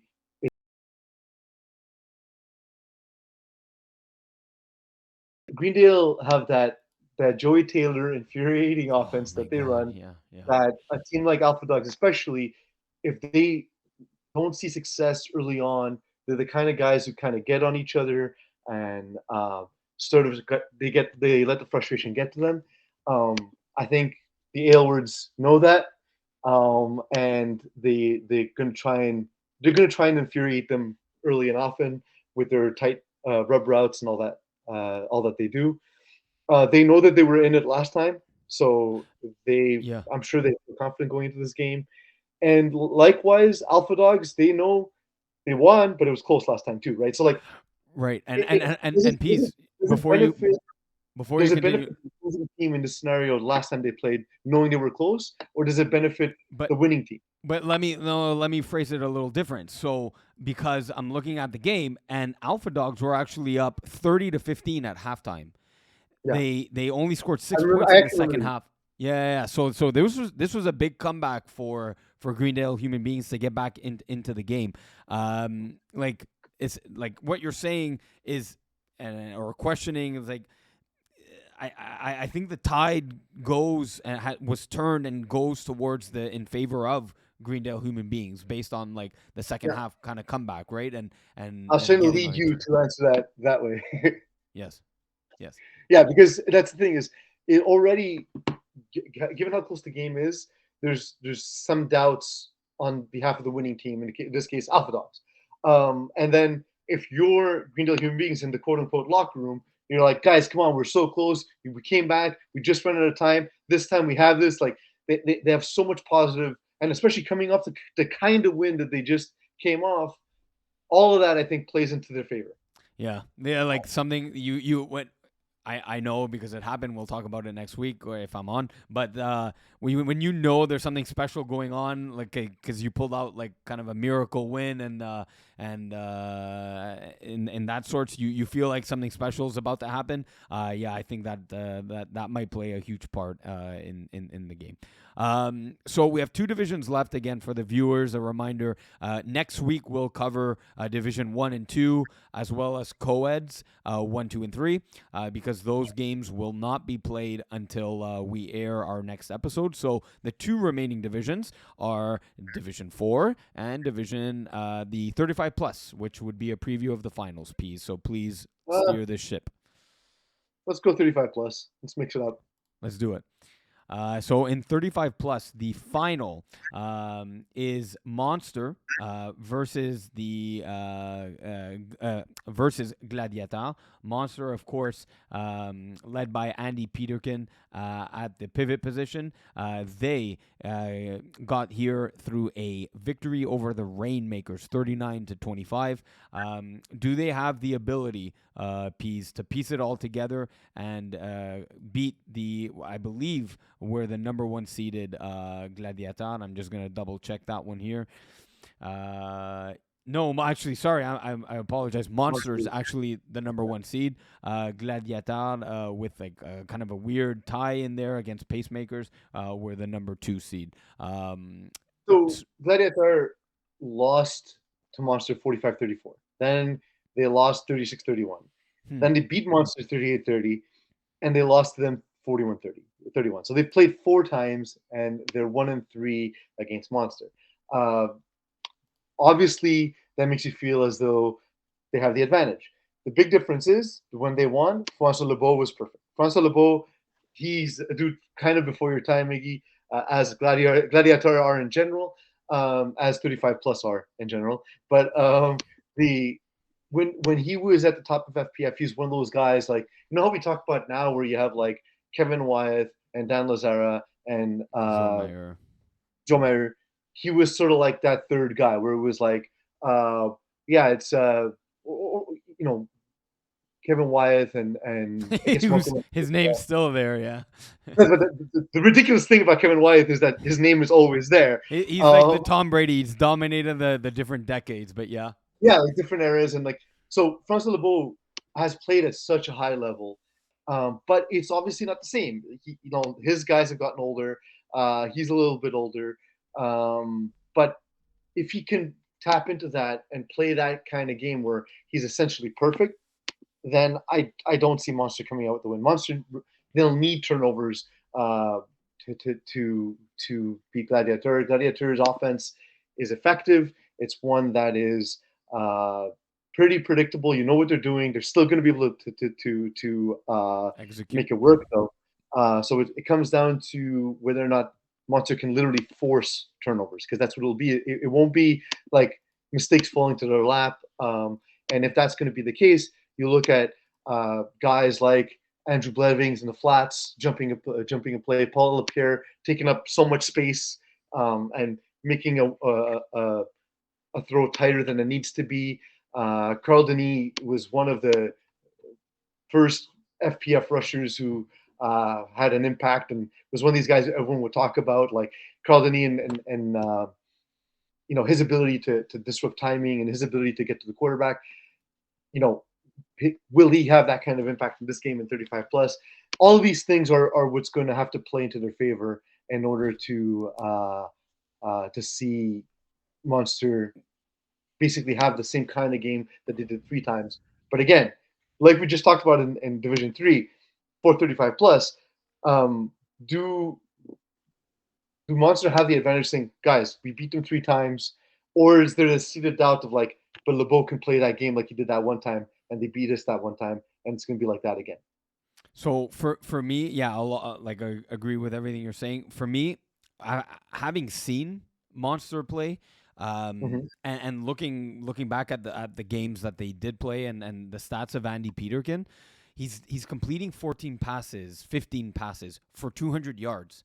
What does that tell you, Pease? He's going deep often, and I saw it, and in the game they lost, 5 TDs, 2 interceptions. It's the 2 interceptions that were the changing tide in the game. The games where they're winning, he's going 6-0. So it's gonna be, can Gladiator get a pick and just have someone standing 25, 30 yards deep, and okay, take your shot. If you want to take it, I have a defender, going towards the ball that can make a play and hopefully get an interception. Otherwise, are you willing to check it down and instead of getting 14 completions, playing the 24 completion kind of game that you're very well aware of and accustomed to, the driving game, the slow and methodical game, like force Andy Peterkin away from his usual standard game and force him to play a different kind of game. I think that's one path of victory for Gladiator. I think with Peterkin, it's almost as if he feels as if he'll make a mistake if he has to drive the field. You know what I mean? Yeah. Whereas, like, I feel with Frank Lebeau, it's a lot of it's drive, and then sideline shots. That's what he likes to do, and I think if that's the kind of game, it favors Gladiator. But again, it's easier said than done because Andrew Peterkin is one of the best deep ball throwers that we've seen across its history, right? So it really is sort of like a contrast of styles, and it makes for an interesting final, in my opinion. Yep, agreed. So that final now goes down on Tuesday, April 11th at 8 o'clock at Hebert. If you want to catch some trophies, maybe some beers after the game. Our final division of the week, P's the one we play in, Division 4. One thing that caught your eye in the wild card round, just quickly, was it maybe something like Ludenau surprising cunning stunts? Was it Blue Dreamers absolutely destroying still CRA? Anything catch your eye in the wild card round? Well, Blue Dreamers played the exact same game against the CRA as they did last time, so that's not as surprising. Yeah. It was almost the exact same score. For me, Nomads didn't have their quarterback for the first half. Oh boy. We literally, like, we're standing in the parking lot and we saw Justin Lavallee arrive late. He thought the game was this Tuesday. Oh no. And basically, I heard the phone call between him and Captain Tony Curry, and Tony was like, "Bro, I told you if we win, it's next Tuesday." Oh Jesus Christ. And so he showed up at just a little bit before halftime. They didn't really have the only other person who could throw the ball, who has experience throwing the ball in FPF, is Tony Curry, but he's the only person who can snap on the team. So it put them in a really good spot. So they were wasting so much time. They were just playing cover 3 against Olivier Piloto and forcing him to take up as much time as possible. On offense, they were passing the ball back and forth to each other, eating up as much time as possible. They started the game down, essentially 2 scores to none. And Olivier Piloto has had a rough second half of the season, not able to. It feels like his confidence got a little shook, and this is a game where he should have come in and dominated, and really taken it to Nomads, who are not a very good defensive team. They're a good offensive team, but they're a good offensive team without their quarterback, and you only scored 3 times against a defense which hasn't been great all season. So come on, guys, what are we doing here? You know? Yeah. That to me was surprising. The next thing was not that Cunning Stunts lost, but the fact that they only scored 19 points against Ludenau. That was the surprising part. Ludenau, however, and I told you because you're playing them this week, they're better than they were early in the season. Mm-hmm. If I'm Kiss My In-Laws, it's not the most comfortable game to have on the docket. Yeah. We're looking forward. I'm not trying to poke the product. I'm saying it. So yeah, those are the 2 things that caught my eye. What caught your eye? It was flat out Ludenau beating Cunning Stunts, and yeah, sure, Cunning Stunts putting up 19 points, but I mean, yeah, they could have won 19-18, right? Like maybe,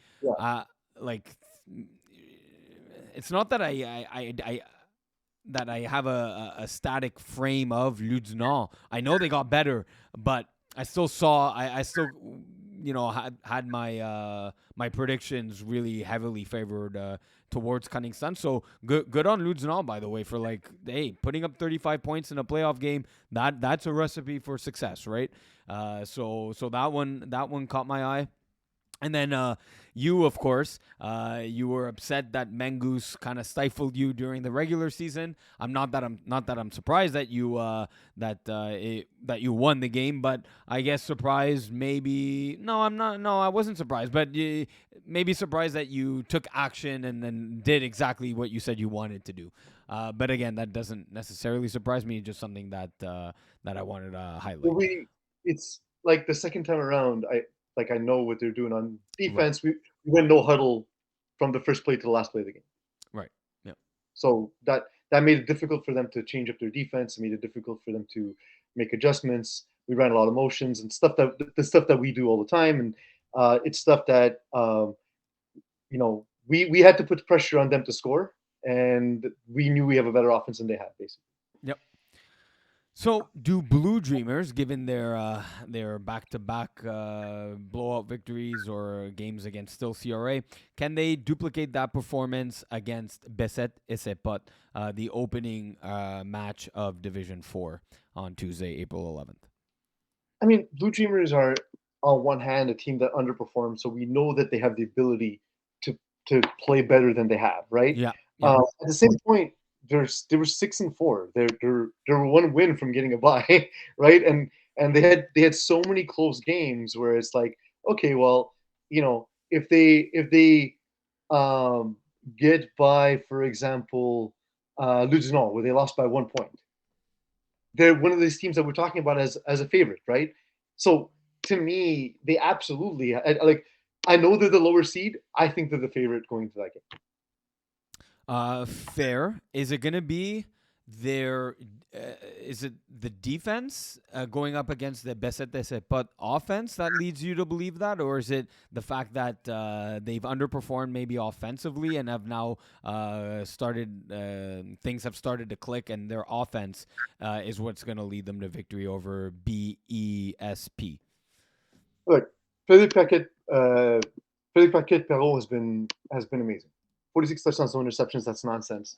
Yeah. But Blue Dreamers are an really, really, really good defense, and I don't think you beat them by being safe. I think you need to take chances. I feel if I have one criticism for FPP, it's at times he is too concerned with being safe and not taking a chance, and that might cost them because they're Blue Dreamers are hyper aggressive. They're going to try and take stuff away. Raf Morelli is as good a rusher as there is in the division. You're not going to have time to scan the field.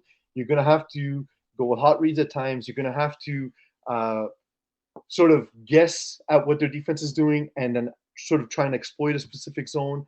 A lot of that is not But I think what they that, but it is. It is what they do, and especially like going deep. He has probably the best deep ball in the division. He can put it But it's on a not just dime like in a spot. it's not just like going deep though. It's again like going deep when you don't have a guy streaking wide open No, but because they're not going to have that. no, but their guys do have two yard separation downfield. They won't in this game. I'm telling you, Okay. Blue Dreamers are really good. Okay, there. Who's the defender that's going to keep it from being 3 to 5 yard separation and making it 1 to 2 yards instead? Um, Who's that yeah. ball hawk? First of all, like again, the rush of Raf Morelli helps, Yes, uh, agreed. and because it doesn't allow you to get open the way you normally would. Nick Rapini, I think, is athletically enough. I think he's a better receiver than he is a defender, but I Yeah. think athletically he can keep up with anybody on the team. And Olivier Sabrin is a guy who's not talked about a ton of yet, but he's been really, really good all season long. Yeah. And they have Massimo Di Polito, for example, is tall and rangy. Um, I think that it's if Blue Dreamers are going to get exposed on defense, it's going to be a scheme issue. It won't be a personnel issue. Okay, fair enough. As we move along here in the divisional rounds, we got Fourth and Schlong playing against Nomads, who hopefully will have their quarterback for the full game. He knows that there's a game on Tuesday. Yes, at now he knows. So I don't know. Tell me if you're wrong. Tell me if I'm. Tell me if you're wrong. You're always wrong. Tell me if I'm wrong. But Fourth and Schlong, the heavy favorite in this one. Yeah. Do you see any chance of Nomads coming away with a victory? So my stance has been all season long that there's an elite tier and then there's a good tier. I feel like the lower tier of teams in Division Four kind of got weeded out in the last round, Mm-hmm. and what's left is Kiss My In-Laws The and Fourth Reed. and Schlong. To me, are the two best teams. Well, sorry, along with the Reed, are the three best teams in division. I think those are sort of the upper echelon teams, and for them to get beaten, it requires sort of just a weird mismatch. You know what I mean? Like just stylistically, teams that are not compatible. Let's say like kind of like again, I don't necessarily think that Nomads are that team, except that they can score, and Justin Leverley Yeah. is very very good. Yeah. Yeah. So Yeah. Yeah. if it's comes down to converts, at that point it's a coin flip, right? Like Yeah. Yeah. it's uh, I can see a path to victory. It would be surprising because I don't think they're as good. But don't forget, like Nomads have a dude in J.R. Verger who's Yeah. a former Division One player. They have Justin Leverley, who's a very good passer. They have a competent scheme. They can keep the ball away from the Fortune Schlong defenders, who are probably the difference makers, right? Like the Fortune Schlong, as they've been What's on offense. vibrating? God damn it! Sorry. What's vibrating? I hear something vibrating. Is that your Oh, phone against your computer?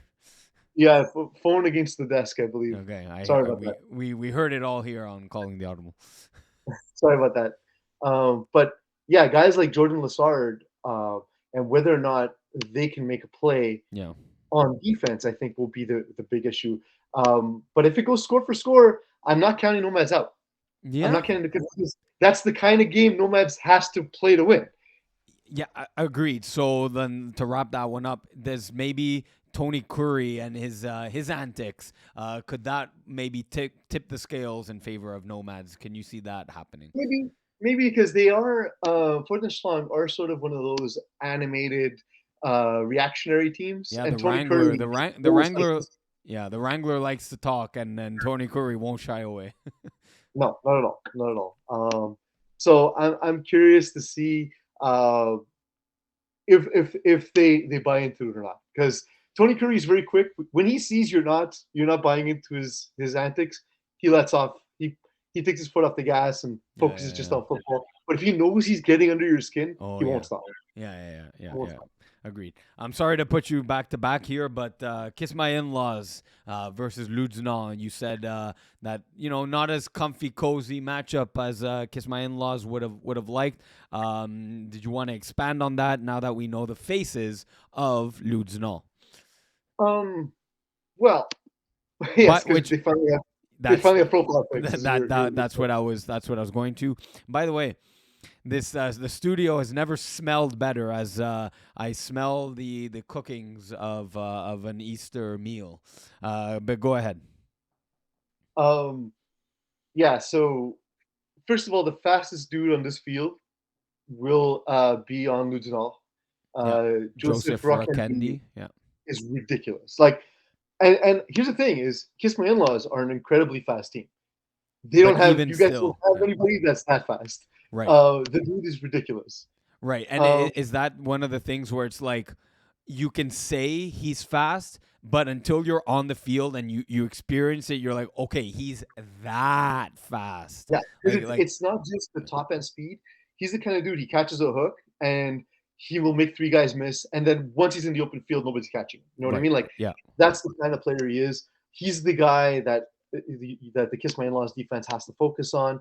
Um, they're they're interesting that they've gotten a lot better, and the passing of Ted Olivier's kind yeah. of been the turning point for them. Mm-hmm. Um, Mm-hmm. Philip Orcel for a while looked like he was going to be the dude, but he hasn't played enough games to be playoff eligible. So Ted Olivier is going to be the dude, I think, to be a quarterback. Yeah.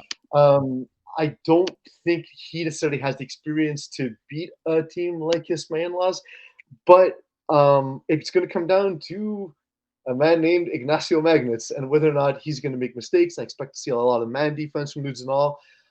That said, you know a lot of man beaters. Your fourth and fifth receivers are dudes like Vincent Benjamin, which is ridiculous. Like, So okay, go ahead. Go but, ahead. but Match up based off the stats. That's fine. but they almost have to because like the other thing they can do is play zone defenses, which I don't think they're as comfortable doing. And your offense stretches and picks apart zones, and your decision making has been nearly perfect this season. So yeah, it's a tough matchup for them while not being an entirely comfortable matchup for you. I think had you played them already, it would have been a much easier matchup. But it's going to take you a drive or two just to get into the rhythms of what does not like to do. Yeah, yeah. I'll save the rest for on field play, I guess. Um, I know Diamond. you can't really analyze it, but that's you know Yeah. Yeah. No, no, no. I agree with a lot of the things you said, mostly because we've already talked about these things. Diamond Bougie face off against Mofos. This is another one I think that yeah. is not like a great matchup for Diamond Bougie. Like they would have preferred like almost any other team. I find Mofos very similar to Ludsnall, but even like a better They're version better of version. them, but a better version Yeah. of them because of their season last year, right? Where they saw some success and I believe played a playoff game last year. So for Diamond Bougie, oh sorry, I thought you were saying something. For Diamond Bougie, I think it's just all systems go. Run your offense, run your defense, and you should be fine in this one. And hold on, can you fill in? Actually, no, I don't need to see your beautiful blue eyes for this. I can finish the analysis. Yeah, I just think that it's somewhat similar analysis, right? Because I think they're similar teams. I think Mofos are gonna man up a lot on Diamond Bougie, but the thing is, Diamond Bougie just as athletic, right? With the names of course, Felix Boutet, Fitzgerald Senatus, even Gaspar. Like, how do you have these guys? Gaspar Chernacek, Nathan Desjardins, Mendel Joseph, Noah Davies, even Henry Plante only played 4 games. That sucks because he's a really big body receiver that's quick on his feet. But still, he's the 7th guy I named on the list. So even on man defense, pick the worst matchup that Mofos are putting out on there, and you'll win that matchup. For Mofos, I what don't you agree that their path to victory is by slowing the game down, but that's not their style of game at all. Like they hopefully Tiamoko Sanogo of Mofos was listening to our podcast saying that like that he can't go deep every often as much as he likes and needs to play a more conservative game, drive the field. Hopefully he listened because that's the kind of game plan that they need in order to win. Of course, using his legs whenever he can, depending on who the Diamond Bougie rusher. The butcher is delivering my meat. I'll be back in a second. Okay. But you just let me know when you're back, even though you're probably. Hold on. Actually, we're gonna take a 10-second break.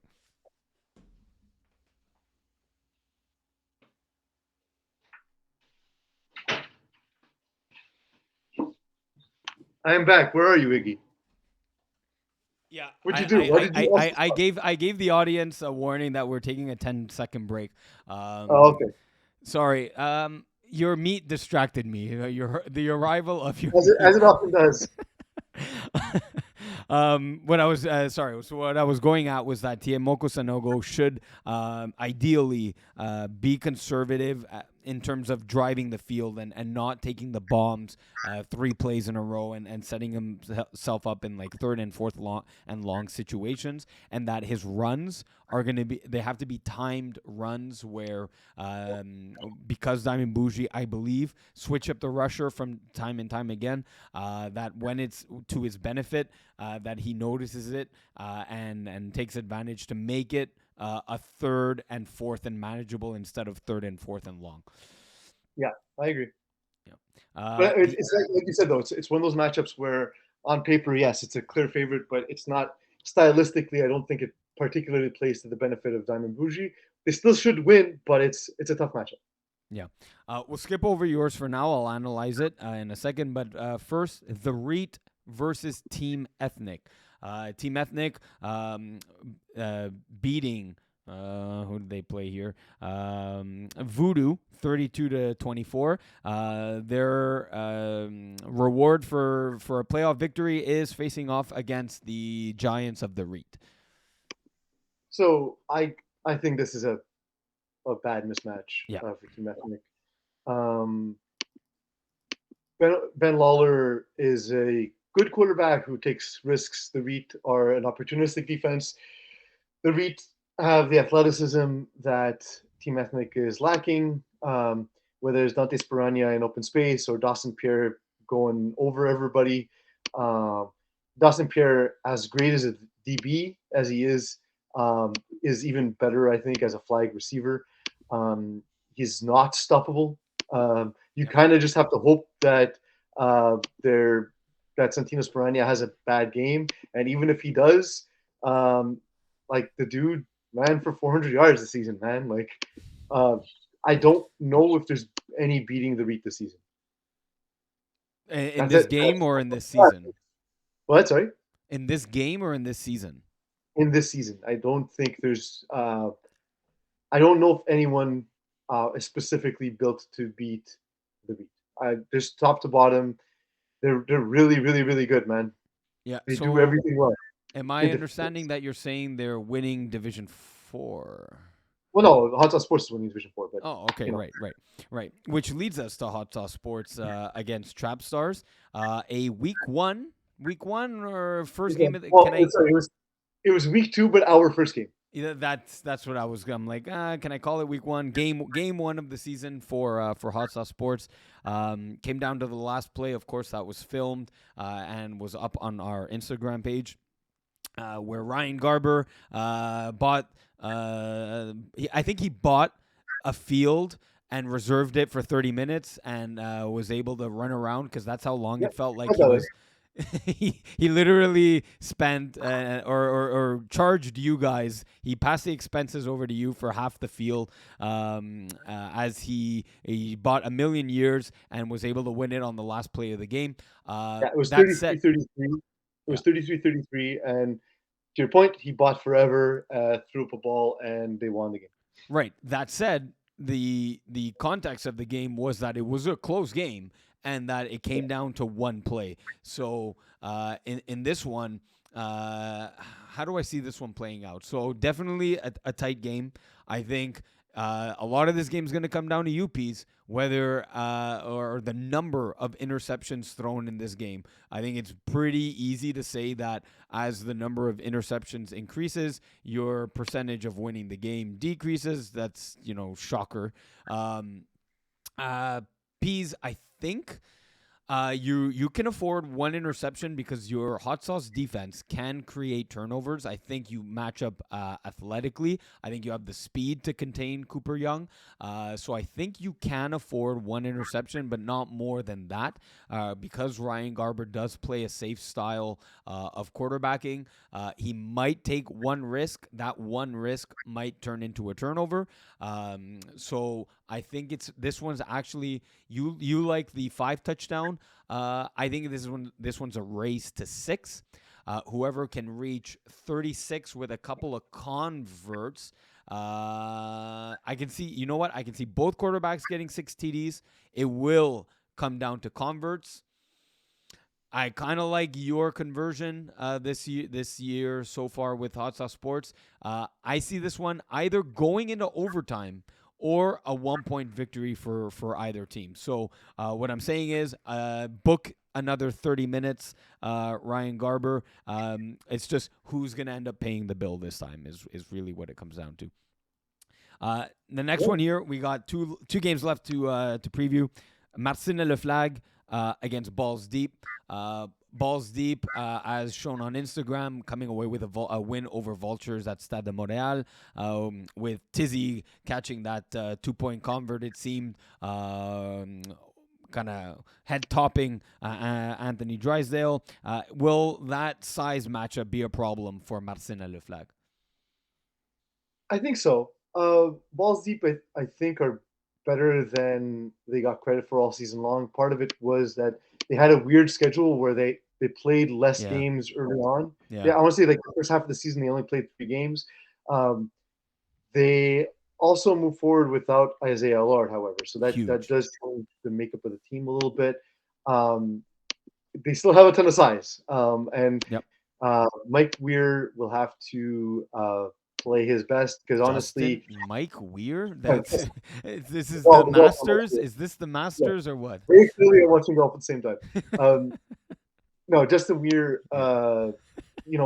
he's been fine this season, but I don't think that's enough to win playoff games. They were great this past week, but that was just a dominance over Vultures who were playing with an inexperienced quarterback in Phil Roberts. That's not the kind of game they're going to have against Martin Leflag. Martin Leflag have shown they're vulnerable though, and I don't think this is a matchup they love.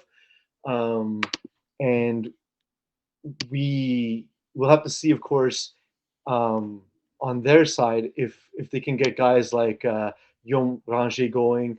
Guillaume Ranger is the kind of guy where he's sort of like he's a big fish in a small pond at times. Where like if the team he's playing against isn't physical, he can play a little bit of bully ball, but he won't be able to do that against balls deep. So I don't know if he's able to rise to the top. And if Guillaume Ranger is not going to be that dude, who's going to be that dude from Martin left flag? I don't know if they have that second option.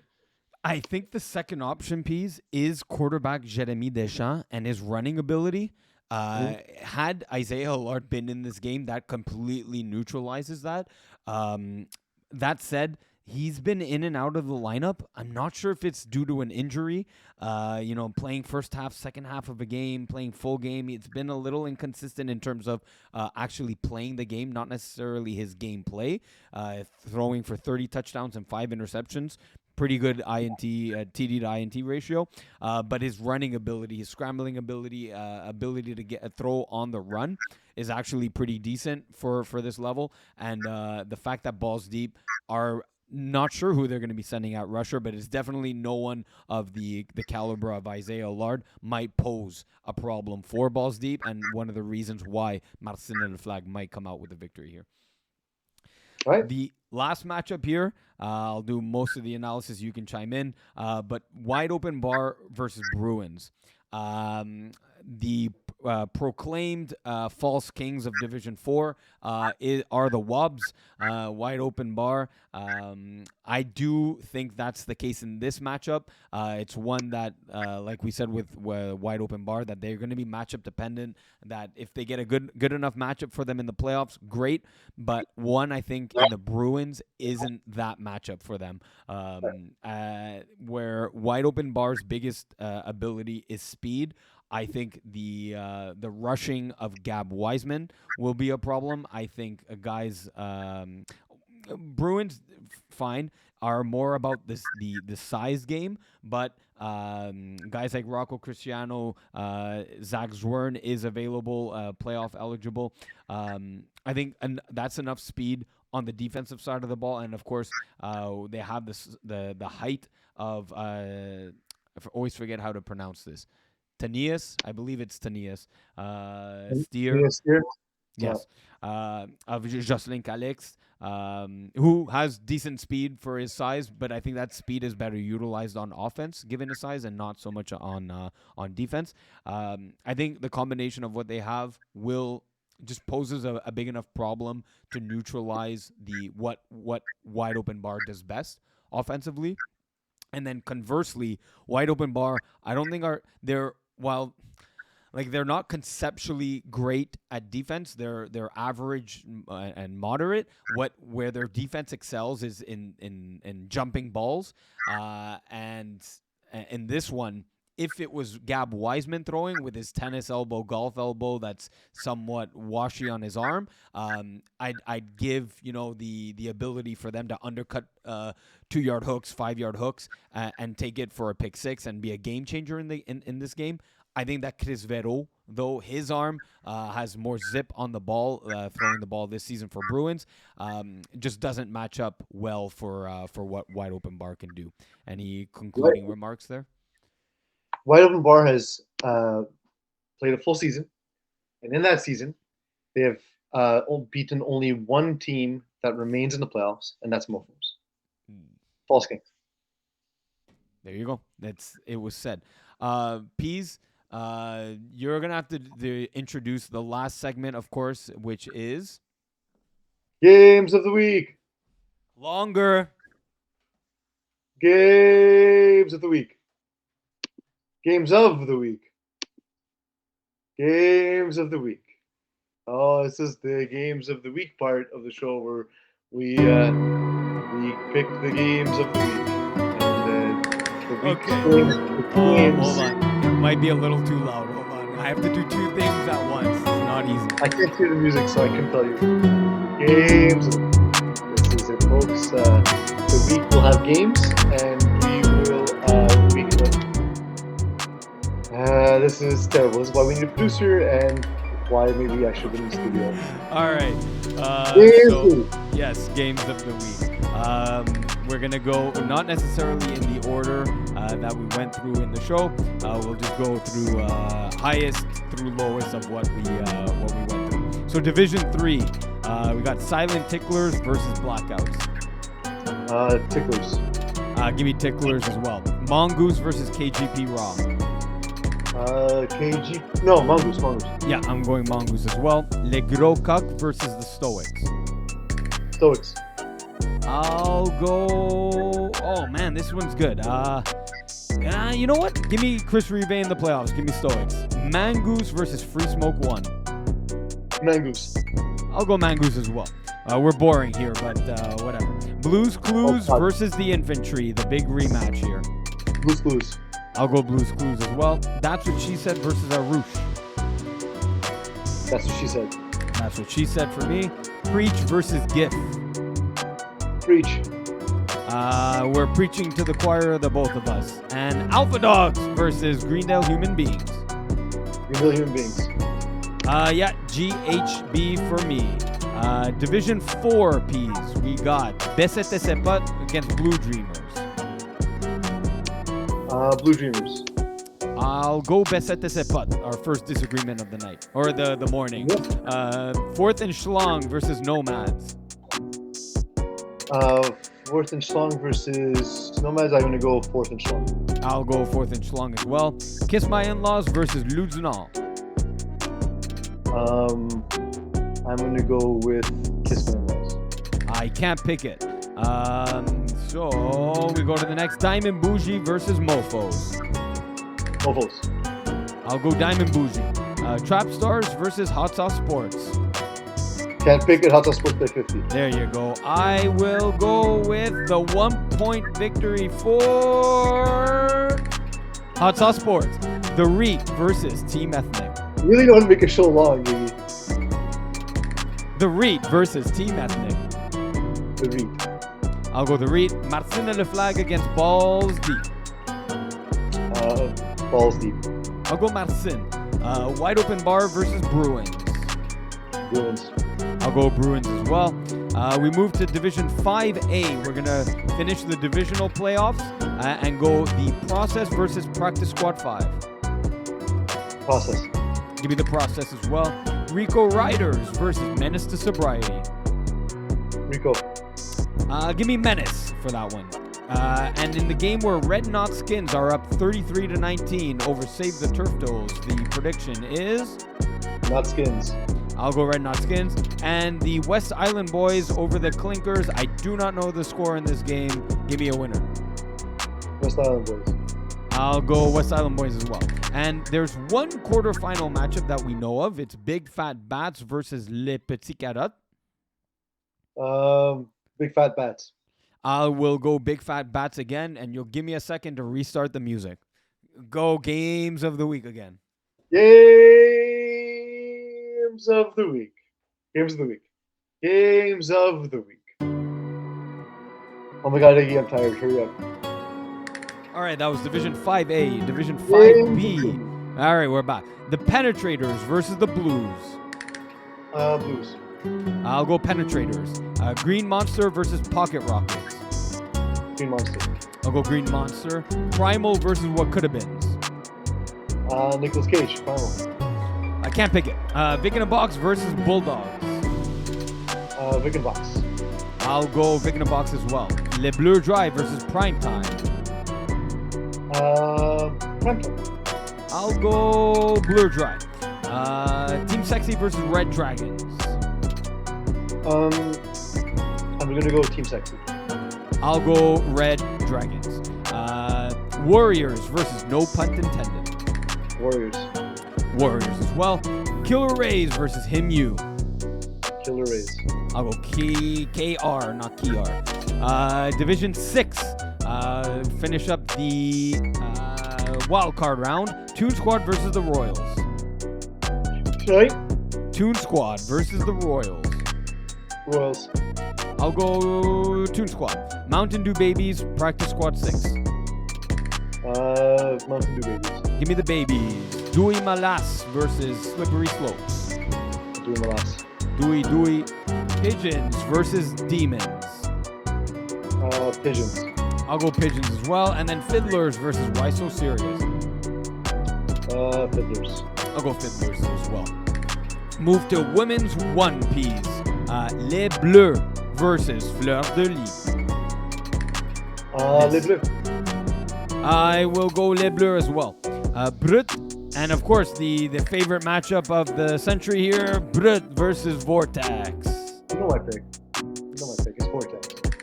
I'm gonna go Brut here. I'm gonna go Mo Khan, but I'm going Team Maud Lacasse here. Give me Brut. In Women's 2, we got Carababes versus Wildcats. Wildcats. I'll go Carababes since Wildcats might be a woman short. And Linkset versus Le Ibu. Linkset. Yeah, I will go Linkset as well.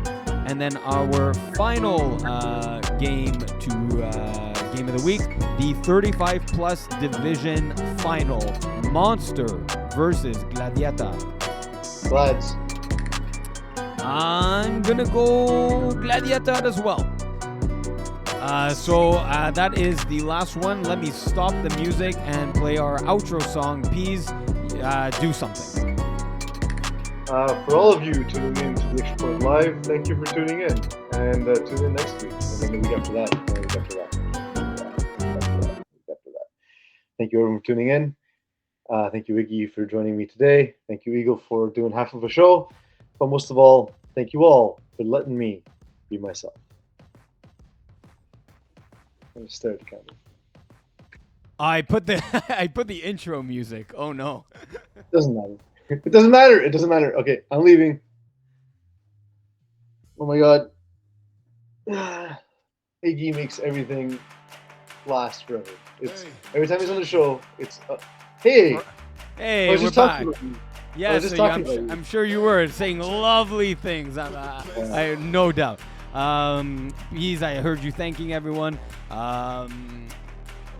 Who do I want to thank? I want to thank the what do we call him? The quail, the Easter quail, for giving us the Cadbury mini eggs that we never had. Okay, bye. Okay, see ya. Later, dude. Have a good one.